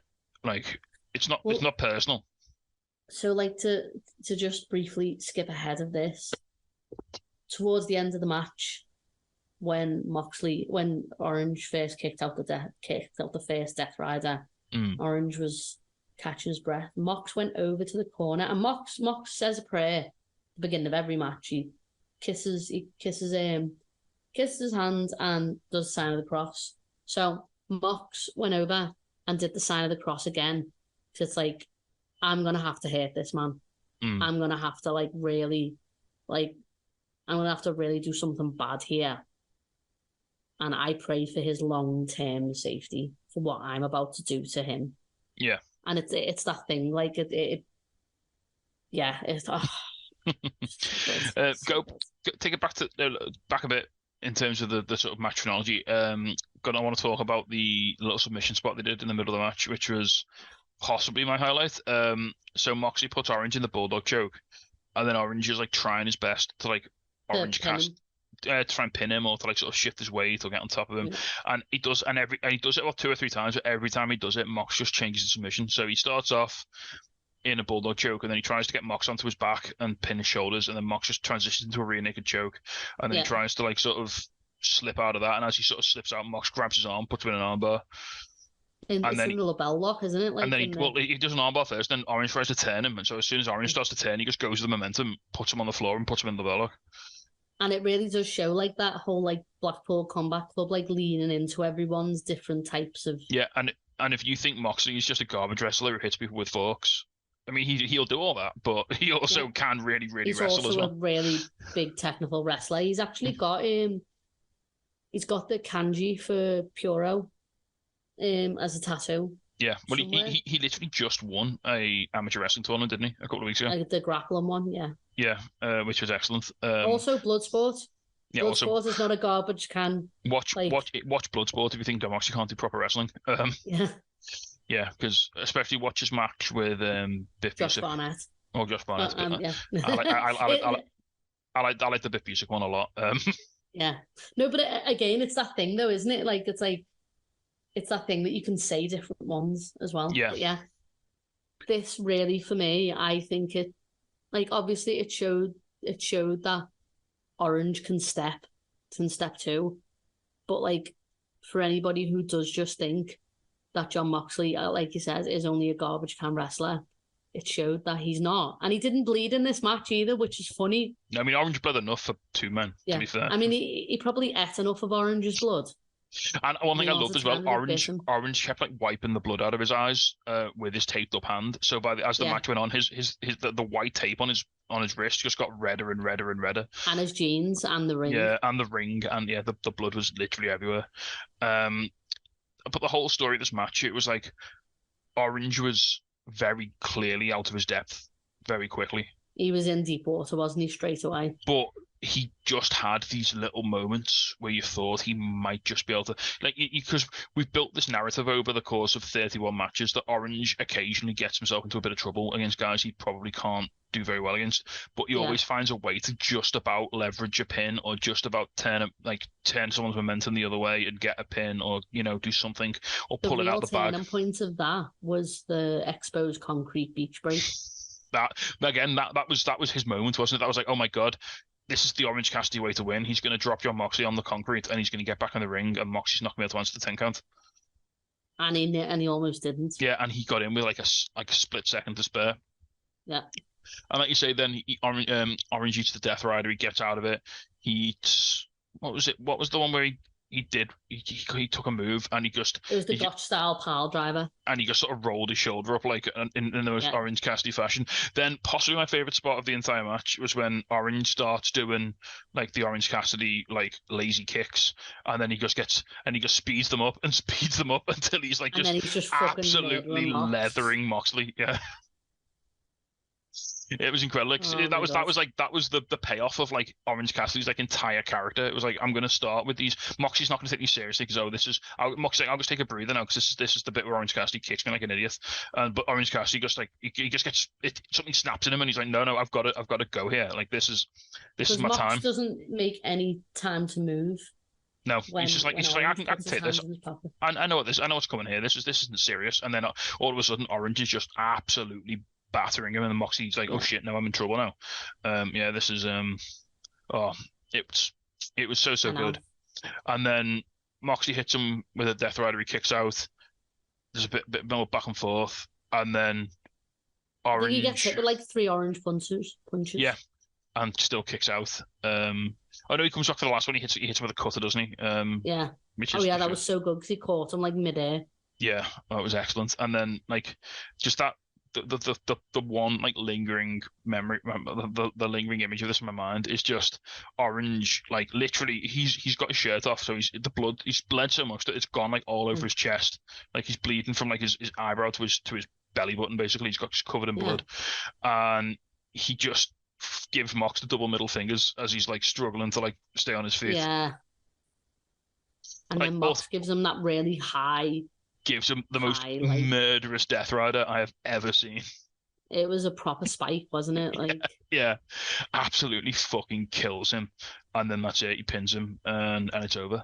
And you know, it's so entertaining and it's so compelling because this is what happens in sports. Like you have this, you go on this run, and sometimes you win and you win and you win, and you think you're never going to lose, and the belief like gets behind you, and you feel invincible, and then you just run into an absolute fucking buzzsaw like this, and no one wins forever. No. And eventually you're going to meet the guy who's going to put you down, and this was it. This was Orange Cassidy's luck running out, and Moxley just, and if there's one man you don't want your luck to run out against, it's Jon Moxley. Yeah, I know, like you could lose against anyone else and it would be okay, but like Moxley leaves, like Moxley collects your soul and then leaves you with like the empty shell of your defeat. Because like they go to Claudio, almost go like, so Brian and Utes go straight to Mox, right? Yeah, and Moxley's selling the effort, like he's outside, like dead, like leaning against the announce table. Yeah, like fucked. But Claudio almost goes to get in the ring, and then they're like, "No, he's already dead. Come round here." Yeah. And then Mox gives Utes the belt to carry. Yeah. And Utes does like a double take. Because they just leave Orange in the ring by himself. Yeah, they don't beat him up. They don't do nothing. There's no like revenge. There's no like spiteful beatdown. And then beautifully as well, just as the show's going off the air, like the entire arena gives Orange Cassidy a standing ovation as he leaves, which is beautiful. And then just to cap it all off, Orange Cassidy after the match, just one tweet, just I'm going to go lay down. Yeah. Oh, he's so tired. He's so tired. And again, this here ends this like beautiful storyline, like being told over like a year of this man who never wanted to try, but then who ended up finding something that he loved. For. Yeah, that he loved so much that he was willing to die for it. Like, well, it was that whole thing as well where he was like, this backpack gets heavier and heavier with every defense. Yeah. A man just like crushing himself under the weight of his own repeated successes. Pressure, yeah. Yeah. Oh, it was such a beautiful storyline. It was so well done. Like Orange Cassidy is what a guy, what a wrestler. If any of you ever come out with, oh, he's just a cosplay wrestler, he's just a joke, you haven't send Jon Moxley your address. you just simply haven't been paying attention. Like you're just reading the headlines, you're just reading the lazy copy written by hack writers, because Orange Cassidy is a legitimate wrestler. He is one of the best wrestlers in the world. He's proven that time and time again, and he proved it last night. Brian Danielson said that. Yeah, and he was like, Will Ospreay said that. Yeah, Brian Danielson was like, I know a lot of people say it's me, but I'd also say it was Orange Cassidy. Oh, Brian Danielson choked watching this match, by the way, backstage on an apple. Really? While they were watching it on the monitor, he was like, I almost choked. I had to move away because something happened, like, and I was eating an apple and I choked. Yeah, so I think Bryan Danielson in the press conference yesterday, he said the best wrestler in the world is probably Jon Moxley, and if it's not, it's Orange Cassidy. Yeah, yeah. And then he almost died getting off the stage. It's fine. Yeah. So yeah, that's it, All Out in the books. I mean, what a show. What an app. Like you say, they just pull this out of an absolute hat, don't they? It's phenomenal. I'm gonna say this was a 10. I think yeah, I think I'm with you on that. I think this is 10 out of 10. I don't think there was a bad match on this card. And I think the matches that were good were. I think the matches to the top of the top matches were. There were 3 5-star plus matches on this card. There were 3 matches that I'm gonna have to try and fit into my match of the year list. And again, the great thing about it was there were 3 matches that were so different that no matter what you're into, you can find one there that you're gonna love. Yeah. Yeah. This absolutely my This is my being, and I know we've just been to a pay-per-view as well, but this was fantastic. Just and to sort of wrap it all up and to talk about the sort of the all-in, all-out dynamic, I am so glad that I was at All In live, because that was much more of it felt a lot looser, a bit more raucous, a bit more sort of free. Whereas All Out, I'm so glad I got to watch that on TV, because that was. I don't think I could have dealt with it in person. I think I'd have just stopped. I would have been a sobbing mess by the end of that Orange Cassidy match if I'd have been in the building. I think I'd have tried to have rushed the ring to help him. Like, I think it would have been too much for me. It was like, I love Orange Cassidy, and it was just little touches. Like, it was Bryce Remsburg refereeing the match as well. Yeah, and it's like Mox, and also Mox has no time for Shikara bullshit. No, as well. Like, but here is the Shikara referee and the Shikara wrestler. And here they are putting this storyline down to bed, putting it away in front of 11,000 people on a pay-per-view. Because like Bryce was being so aggressive to Mox when like Mox was coming for him outside. He was like, "Get back in the ring." Like it's like you feel protective over these wrestlers. I want Bryce to referee when Claudio and Eddie finally have that match. Right, should we wrap it all up by talking about some Wrestle Island? Yes, let's do because there wasn't enough wrestling on this week. You, and Tom and Matthew, we went down to the Wrestle Island yesterday. We had some sausage rolls. We watched some lovely wrestling. We had a good time. You did win a raffle. You won some Funko Pops. I did. Because it's the way of the world. Yeah. So this was how good that VIP match was. Oh, it was excellent. Yeah, really good. I can't remember either of the guys' names. I'm really sorry. So both the guys. Kay Lynch and Tom McCall, because I wrote them all down. Yeah, yeah. No, it was called "Why So Serious." Yeah, it was loosely Batman themed, which was fun. Wrestle Island always do really nice, fun themes. But yeah, it was again. I mean, we'll talk about the matches quite briefly, but just broad strokes again. No. I'm not going to hide my colours here. I'm a huge Wrestle Island guy. I love Wrestle Island. I think the shows are excellent. They're really good fun. Yeah. This was no exception. I think they have probably my favourite roster in British wrestling. I love everyone on it. Yeah.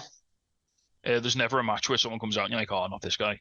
Everyone who comes out, I'm really into it. You're conflicted most times because you like them all. Yeah. So Faye, do you want to run us through the card real quick, and we'll talk about the matches as they happened? Yeah. So we had a tag gauntlet. We went straight off the gate with this one as well. Like, this was, so we had VGS versus the Riz Night Express versus Chocolate Bunda, Chucky Thunder and Tony Wright, versus Jinner and Aitonsteen, and versus Act 2. Yep. Well, we didn't, because we didn't get Aitonsteen and Jinner. Decided to crime. A wild Isaac North appeared and just murdered both of them. Or Aiton, man. Aiton's fine. It's okay. He suffers so beautifully. He does. And he didn't. This is the thing, Aiton wasn't at his full power because he wasn't wearing his fishnets. No. They got the shit beat out of them and they got taken out. We had Act 2 versus. Act 2 versus it was. People. It was Chocolate Bunda. Yes. Yeah, good to see great to see Chucky back. Tony Wright always is, fun to watch. They are such a good tag team. I didn't know I needed them. No. But then we got to VGS came out, and it was serious business time. Yeah, and They Riz saw Nice off. Express. Well, they saw off Act 2, and then it was the final team out was Riz Nice Express team of Polish Barry and Pud. We had Pud and Christie squaring off in the ring. It was some real emotion there. But then as Barry went to start the match off, Pud grabbed him with a neck breaker. Give him a hug. Gave him a hug. No conspicuous arm movements whatsoever. Yeah, it's fine. And then immediately neck breakered him, hit him with a rising knee. Christie did a crime on him, and that was it. VGS all started kicking the shit out of him. Yeah, and they pinned him to win, and Pud put the armband on and became a fully fledged member of VGS. The timelines have combined. They've all. Yeah. It was. I was just thinking the sacrifice of Barry. I mean, Barry had to die, but he'll be back. I'm excited for the Barry v Pud blood feud that we're now going to get in Wrestle Island. That's going to be so much fun. But then in a really touching moment, Christie gave Pud a lift out of the ring on his shoulders. On his shoulders, yeah. Which was lovely. I mean, everybody else was booing, and this is the only way you could have got it right. And I said this ages ago. To them before even we had this thing of Pud joining VGS. I remember it was the Rumble with Tommy and Casey, and remember the way Tommy just eliminated himself. Yeah.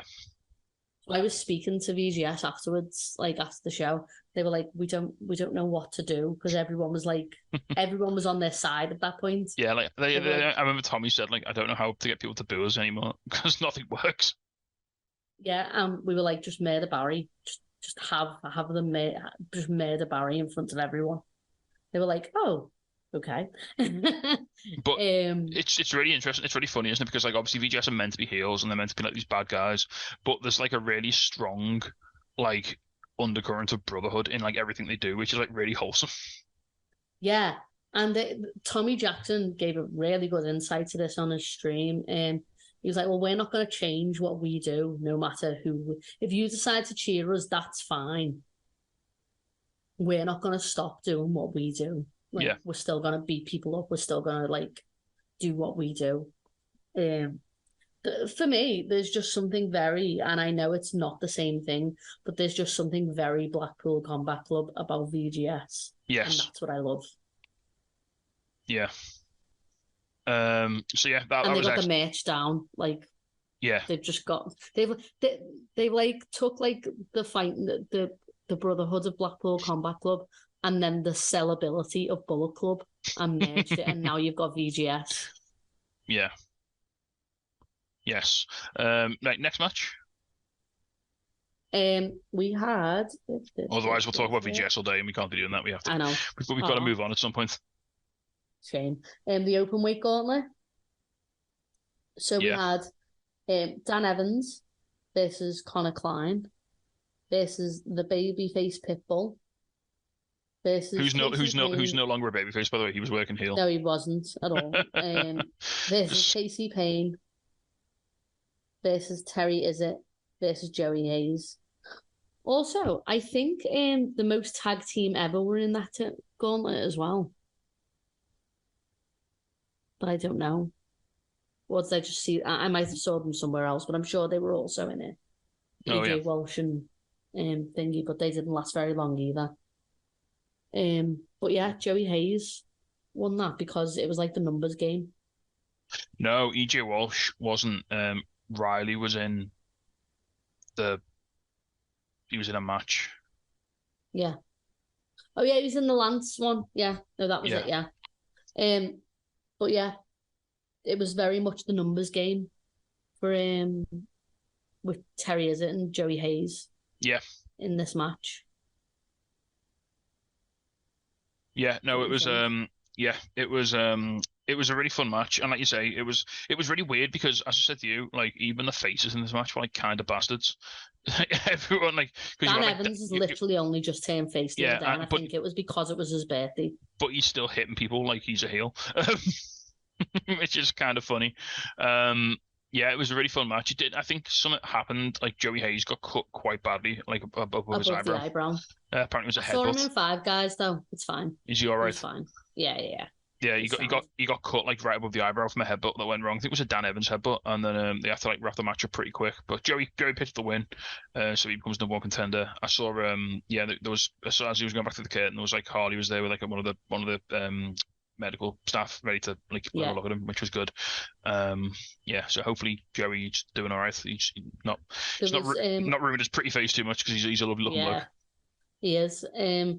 Lovely little spot of fighting between Casey Payne and Connor Klein. Yeah. And I want them to have a singles match now. Yes, please. Yeah, absolutely. Casey looked great in this again. I mean, I'm biased, but he was just murdering everyone, which was lovely. He was. Then we had an exhibition match, which was, again, a surprise house fight. This isn't in order, by the way. This is just. Oh, no. Yeah. So it was Alton Thorne and Kingsley. Yeah, so this is a match that's been going on up and down the country. They've had this sort of feud across multiple promotions. And it's happening again, next week. So they're not finished. If you don't know who Alton Thorne is, we first saw him at TNT at DOA. He had a match with Clint Margera where he basically put a bag of nettles over Clint's head and hit him with a chair. He also made him feed him nettles as well. It was upsetting. Which was excellent. This was excellent. It was just two big guys just beating the shit out of each other. Which was culture enthusiast Alton Thorne. Keen botanist Alton Thorne versus large man Kyle Kingsley. It was really good fun. At one point, Kingsley went for a crossbody and Thorne just caught him. And then power slammed him. That was shocking, wasn't it? Yeah, which was excellent. And it was really good back and forth. It didn't last. It wasn't super long, but it was hard hitting all the way. I don't think it stayed any longer than it needed to. No, they got everything out of it they needed to get out of it, and then Kingsley hit a big move for the win. Was it a powerbomb? No, I don't think it was. I can't remember. It was like a big slammy thing, and Kingsley picked up the win, which was nice. Good to see Kingsley. We got to chat with him very briefly after the show as well. He was really happy with the match as well, and he was glad we enjoyed it, which was lovely. Then we had the tag team match. Which one? The women's one? The women's tag team match. Yeah. So this was Lucy Sky and Harley Hudson versus Tyler Adams, the women's champion, and his partner of his choosing, in Lucille Lee. And the stipulation here was if whoever got the pin basically got a title shot. Yeah. So if Lucille Lee pinned, they both get title shots. Yeah, but whoever got the pin got it. So if Harley and Lucy win, they both get title shots. But whoever gets the pin gets one first. And if Lucille Lee pinned one of the others, then she got a title shot as well. Yeah. So that was the sort of, because Lucille Lee didn't want to be working with Tyler because everyone hates him. It was great. But she just wanted a title shot. But then she was working a bit heel as well. So maybe her desire to be champion exceeded her morals. But it was a really fun match. Lucy Sky like $1,000,000. She was like throwing people everywhere. Yeah, she was all over the place. Match ended with Harley and Lucille Lee brawling to the back, and Lucy Sky pinning Tyler. Yeah, and she like proper battered him as well. Yeah. Tyler is very much in the finding out stage of his fuck around and find out arc, isn't he? Oh yeah, which I love. I love that. And then Lucy called her shot. She said she wants Tyler at the next show, which will be an absolute banger. Can't wait for that. And it's a hardcore match. Yes, in a hardcore match. Yeah, so yeah. The only way Tyler's going to win is if he hits Lucy with a belt repeatedly. I could see that happening. After that, we had the use of the briefcase. The Joe Kessler versus Scott Oberman. Yeah. And if Scott's obviously the holder of the power-up briefcase, and if Joe beats Scott, he can't use it until next year. Which gives him only one show to cash in on before the contract runs out. Yeah. So yeah. And this was actually the opening match of the show. And if you've been to Atomic at any point, then you'll know that Scott Oberman in the opening match is exactly where you want him. Because if you want someone to come out and just do all of the wrestling to fire up the crowd in the first match, then Scott's your guy. Oh yeah, which is odd because Scott opened every Atomic wrestling show and Kessler's main evented every show. The duality of man. Yeah, and so here they are now. They're both together. Obviously, there are some historical ramifications here. They both used to be members of Northwest Strong. Scott sort of left that under a cloud, and there was a period earlier this year when Joe Kessler was out of 2 matches because Scott beat him up before the match started. Yeah, he was just itching for a fight, wasn't he? Yeah. So yeah, this was very much Joe Kessler getting his shit in on Scott because he caused him so many problems. And it was a really excellent match. It started quite feely-outy, like a little bit, sort of almost a little bit like they had a lot of respect for each other, and it very quickly became a case of no, they just want to hit each other really, really hard. Yeah, they just wanted to see where's the best place to hit each other. Some excellent like back and forth as well. Scott he showed off his new move, which is like a sort of a double foot stomp where he sort of uses his opponent's body as a trampoline. Yeah, it was upsetting. Yeah. But eventually Kessler picked up the win, which was nice to see. He got a bit of revenge. I can't wait for Scott to cash in the handle of the briefcase. That's all it's gonna. He posts pictures on Twitter of him like on the bus with it and everything, which is excellent. Good. So yeah, Scott can't cash in at the next show, which is because he hasn't got a briefcase, because it fell to pieces. I mean, the front fell out of it. He literally when he came out, he opened it, and one of the panels just fell out and like slid along the floor. I think went like under the ring as well. So I think he just lost it. Then Cecil lost a shoe. He did, yeah. VGS came out with it, and they were parading it around. It was good times. And then threw it under the ring. So what I've got after this was the blindfold match. Yeah, so this was a match that I was kind of a bit concerned about because the last blindfold match I saw was in TNA, and it was fucking awful. But this was very good. So this was Mr. Williams versus Charlie Brennan. This is a feud that's been going on literally since before we started going to Wrestle Island. Yeah. And it's just been rumbling on and on. And I thought this was very well done for what it was. I thought they pitched it perfectly. There was just enough comedy in it, like a lot of guys trying to thinking a lot of the early running was Mr. Williams thinking he had Charlie Brennan trapped in the corner, only to then punch the turnbuckle like twice. Yeah.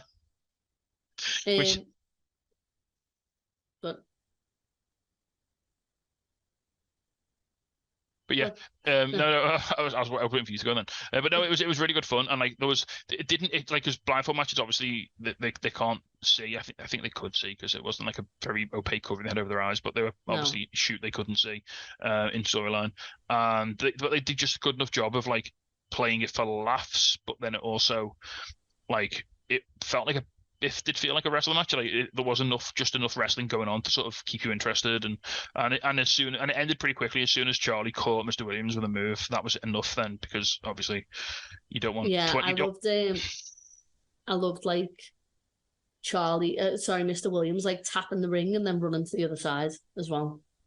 Yeah, there was a lot of that, and like Mr. Williams at the start was like banging on the mat and then like moving out of the way. Yeah. So that Charlie was like going to where the sound was. It was very quiet place. If that's a reference you need for a Wrestle Island match. What I had the fear of is when they went on the outside. I was like, oh no, they're wearing blindfolds. This can't be good. But no, they did a very good job of like keeping themselves like anchored to the ring and like knowing where everything was, which was great. And yeah, like I say, it didn't drag this. It could have this could have gone very wrong very quickly, very easily. But the two guys did a really good job of keeping it on track and keeping it tight and keeping it entertaining, which I thought was excellent. Yeah, and then after the match, so Charlie picked up the win, and Mr. Williams left his jacket and his clipboard in the ring, and apparently he is like retiring. Yeah, which is insane because he's in phenomenal shape. He is so really jacked. Shocking. He is a legit zaddy. It was bizarre. Yeah, but apparently we were talking to someone outside, and they said, yeah, apparently he's going to go into the Hall of Fame. He could be the first inductee into the Wrestle Island Hall of Fame because he has been there. I mean, I've not been to every Wrestle Island show ever. No. I was going last year or so, haven't we? But he's been there since day one. He's an original. He's been there all the time. Like, yeah, and if it is real, then just thanks, because he's been an awesome, like, I hate him, but I love to hate him, if that makes sense. Demon Headmaster and Vince McMahon all in one. He's done a really good job. I think WrestleMania's going to miss him, but yeah, thank you so much for all you've given to professional wrestling. We really appreciate it. Yeah, because without Mr. Williams, I don't think we would have been nearly as hot on BGS. No, Because because they had like that great feud. when we came in, he was working with Tommy Jackson, wasn't he? That was their whole like sort of thing. Yeah, and that put VGS over huge for us and got us really invested into them, which was And now they're like our life.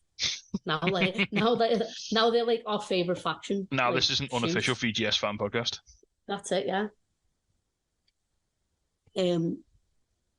But yeah, that was really good. Then we had the Rogues Gauntlet match. I'm really concerned that this is a match that I made happen. Just to put myself over, get my shit in. When we were at Extreme Fields last year, we were doing some like backstage interviews with some other talent, and I did check them out there on YouTube. Yeah, I got. You can watch it on YouTube. You can literally see the evidence. So I got roped in to do Lance because, in Jay's own words, Ben, you watch Wrestle Island and talk to Lance, very pleased. And I was like, okay, I will do. So don't need to tell me twice. This was at the time when RPD had just won a #1 title contenders shot. Casey Payne had just become a contender, and Warren Banks had just announced he was coming back. So literally, Lance had like 3 guys, like who had claims to his wrestling championship. And as I was chatting to him, I was like, "Do you feel a bit like you've got a real rogues gallery of contenders coming after your title? Do you feel like you have to be like almost like a Batman sort of character to sort of have a plan for everyone to sort of get out of this?" And he was like, "Oh my god, yeah, I am like Batman. I've got a plan for." And I was like, "I've got a feeling that I feel partly responsible for putting him in this scenario." You wished it into the universe. For putting him in this position, so I do apologize, Lance.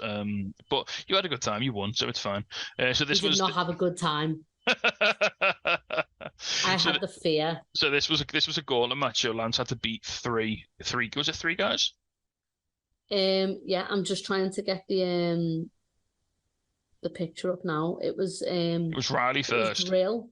Yeah. It was Riley first, then it was Wesker, and then it was Drill. Yeah, that's it. Yeah. It was so much. Like, yeah, because like as well, once he beat Riley then battered him for a bit, and then Wesker came out, and then Riley stayed in the ring and started stayed in the sort of building and started like antagonizing him, and then all the way through, and then Drill's like a fucking lunatic. So like he's the last person you want to fight at the end of a gauntlet match. Boy. Yeah. Yeah, Drill actually made us all like pause. He beat up Lance, like sat him down, got a chair, sat on the chair, made everyone beat like Lance down again, and went beat him down to stop him moving, and then made us all sing Happy Birthday to him. Stand up as well. Yeah, he made us all stand up and sing Happy Birthday, which was excellent. It was really good fun. That enjoyed that a lot. Yeah, but then Lance pulled it off. He got a desperation super kick on Drill for the win. Yeah. Which was, and then Lance does that sort of Shawn Michaels like desperation finish like so well, doesn't he? Like, well, like again, it's this whole thing, isn't it? Like Lance having this like having to fight tooth and nail at every opportunity is what I want now. Yeah. Give Lance that Orange Cassidy peril. Let him scratch and crawl, and like scrape all the way back up to the top. Like, yeah. And then have Casey Payne immediately murder him. Immediately just batter him. Yeah. Yeah, it was super good fun. Yeah, enjoyed that. And then are we on to the main event? Yeah, we are on to the main event, which was RPD and Sean only. And CM Punk cosplayer. SO Punk. This was really good fun as well. Gotham Street Fight, so it was anything goes. A lot of upsetting chair things at the start of the match, including what absolutely looked like RPD's face going into a chair in a thermocol. Oh my god! And then wasn't it like the boot to the face as well? Yeah, a lot of face trauma. Yeah, and then they went on the outside. Yeah. There was a bit of back and forth. Yeah, loads of. Again, RPD's just great, isn't he? I love RPD. It's still I missed the show where he won the title, so it's a bit of whiplashy seeing him with the belt, but he wears it well. He's a good champion. If this was his first title defense, and it was a good one. Yeah. I feel like we've been waiting for this for ages as well. Yeah. Because obviously Wrestle Island only run a show every other month, so it's been like. I would say I missed the last show, but it's been 2 months of build to his first title defense, which has been really nice. Makes you froth at the mouth as well, like for anything. It does. It really it really sort of pushes the sort of anticipation. Did they announce who his next opponent's going to be? No, they didn't. No. Oh, Warren, no, it's not. No, I think at the next show we're getting Casey and Warren though. Oh yeah, that's how you get me. That's how you get me I involved. hope so. Yeah, I know. But yeah, this match is great. Credit to Sean as well. Sean is great. He's a former Wrestle Island champion. He's So been good. around the He's been around the world as well. Yeah. He Oh, trains all the that was my favorite spot. That was my favorite Yeah. spot. So at one point, Sean's like on the outside of the ring. Like I think Robin RPD stumped him out of the ring, and he just shouts "trainees," and like about 5 trainees run out the back and just start trying to beat RPD It's like he's down. Fagin. Yeah. Like it's like that bit in Game of Thrones where all the sparrows coming to stab people to death. Except this time RPD just gets up and Superman punches all of them, so it's fine. Yeah, he killed all those kids. he Anakin Skywalker those children. It was literally. But yeah, Sean Only, like I just imagine him now like Peter Piper or something like that. Like there's some form of like just carries a group of urchins around. Like Fagin. Yeah. That's it. He's just got a group of like ne'er-do-wells that will do his every bidding, which was great. Make that a gimmick. And all of the whatchamacallits, the trainees as well, they sold it so well as they were like crawling to the back when they got dumped out the ring, like they'd been like stabbed. Yeah. Just before we talk about the show, if we wrap on the show, we have to talk about the raffle. Oh, the Alder Hay one? No, the main raffle. Oh, so Critchy came out. Oh my God. Yeah. I've been waiting for Critchy to make his Wrestle Island debut. He didn't come out. This is Jack Critchlow. He didn't come out during a match. He came out. He hijacked the raffle and did what I could only describe as the most aggy raffle I've ever seen in my entire life. Yeah, and he didn't shuffle the tickets. No, and he was like screaming obscenities at the winners. It was phenomenal. He was insulting people. And he called me a wool. He calls everyone a wool, but I'm taking personal offence. It was incredible. He was ragging on Everton fans. He was ragging on people from the Wirral. Yeah, it was great. His tracky was great as well. It's just got his name all over it. Yeah, it's so good. Love that. I love Critchy. Like, I'm so glad. I'm so glad he's getting to pop up in Wrestle Island as well. That's like so cool. Like him and honestly, him and Thingy's a treat in Infamous. Him and Jack MV. But him just terrorizing the people of Birkenhead in Wrestle Island is just even funnier for me. Yeah. I need that. Like more of that, please. Oh, it's incredible! I can't wait. To see what he does. Him and Lizzie would be the best mixed tag team. I don't know who he's going to butt up against first though. I could see him against DJ Walsh. Oh, I'd like that. Yeah, it's got to be someone who's like from Birkenhead, like maybe Max Brooker as well. Yeah, I'd be okay with that. I'd like to see more Max. Max is great. More Max. Everyone loves Max. Except the only problem is they keep putting Max against VGS, so I can't cheer for Max. He just gets fucking deleted every time because Casey Ping just eats his soul. Right, I think that's gonna do it for us for Wrestle Island and probably for the podcast as well. Yeah, a lot of just a quick shout out to Tommy and Christie's finishing move that they had during their tag match on the ropes, where they threw him off and Tommy like slammed him down. Oh yeah. Oh, and while we're there, shout out to Act 2 as well, who hit a half and half soul food combination. Yes, and happy birthday, Christy Quinlan. There we go. For the day before. Oh, sweet. Nice. Yeah, that'll wrap us up. We'll be back next week then to talk about less incendiary wrestling news and more wrestling action. Don't speak too soon. If we get a really, really heavy week of news now, I'm holding you responsible. I mean, they can't fire him again. Stranger things have happened. Right, on that, we're going to call it a night. Take care. Enjoy your wrestling. We'll see you next week. Goodbye. Bye. Hello, yes, Danhausen here. Danhausen has been summoned. You must love this podcast housing, the Untitled Wrestling Podcast housing.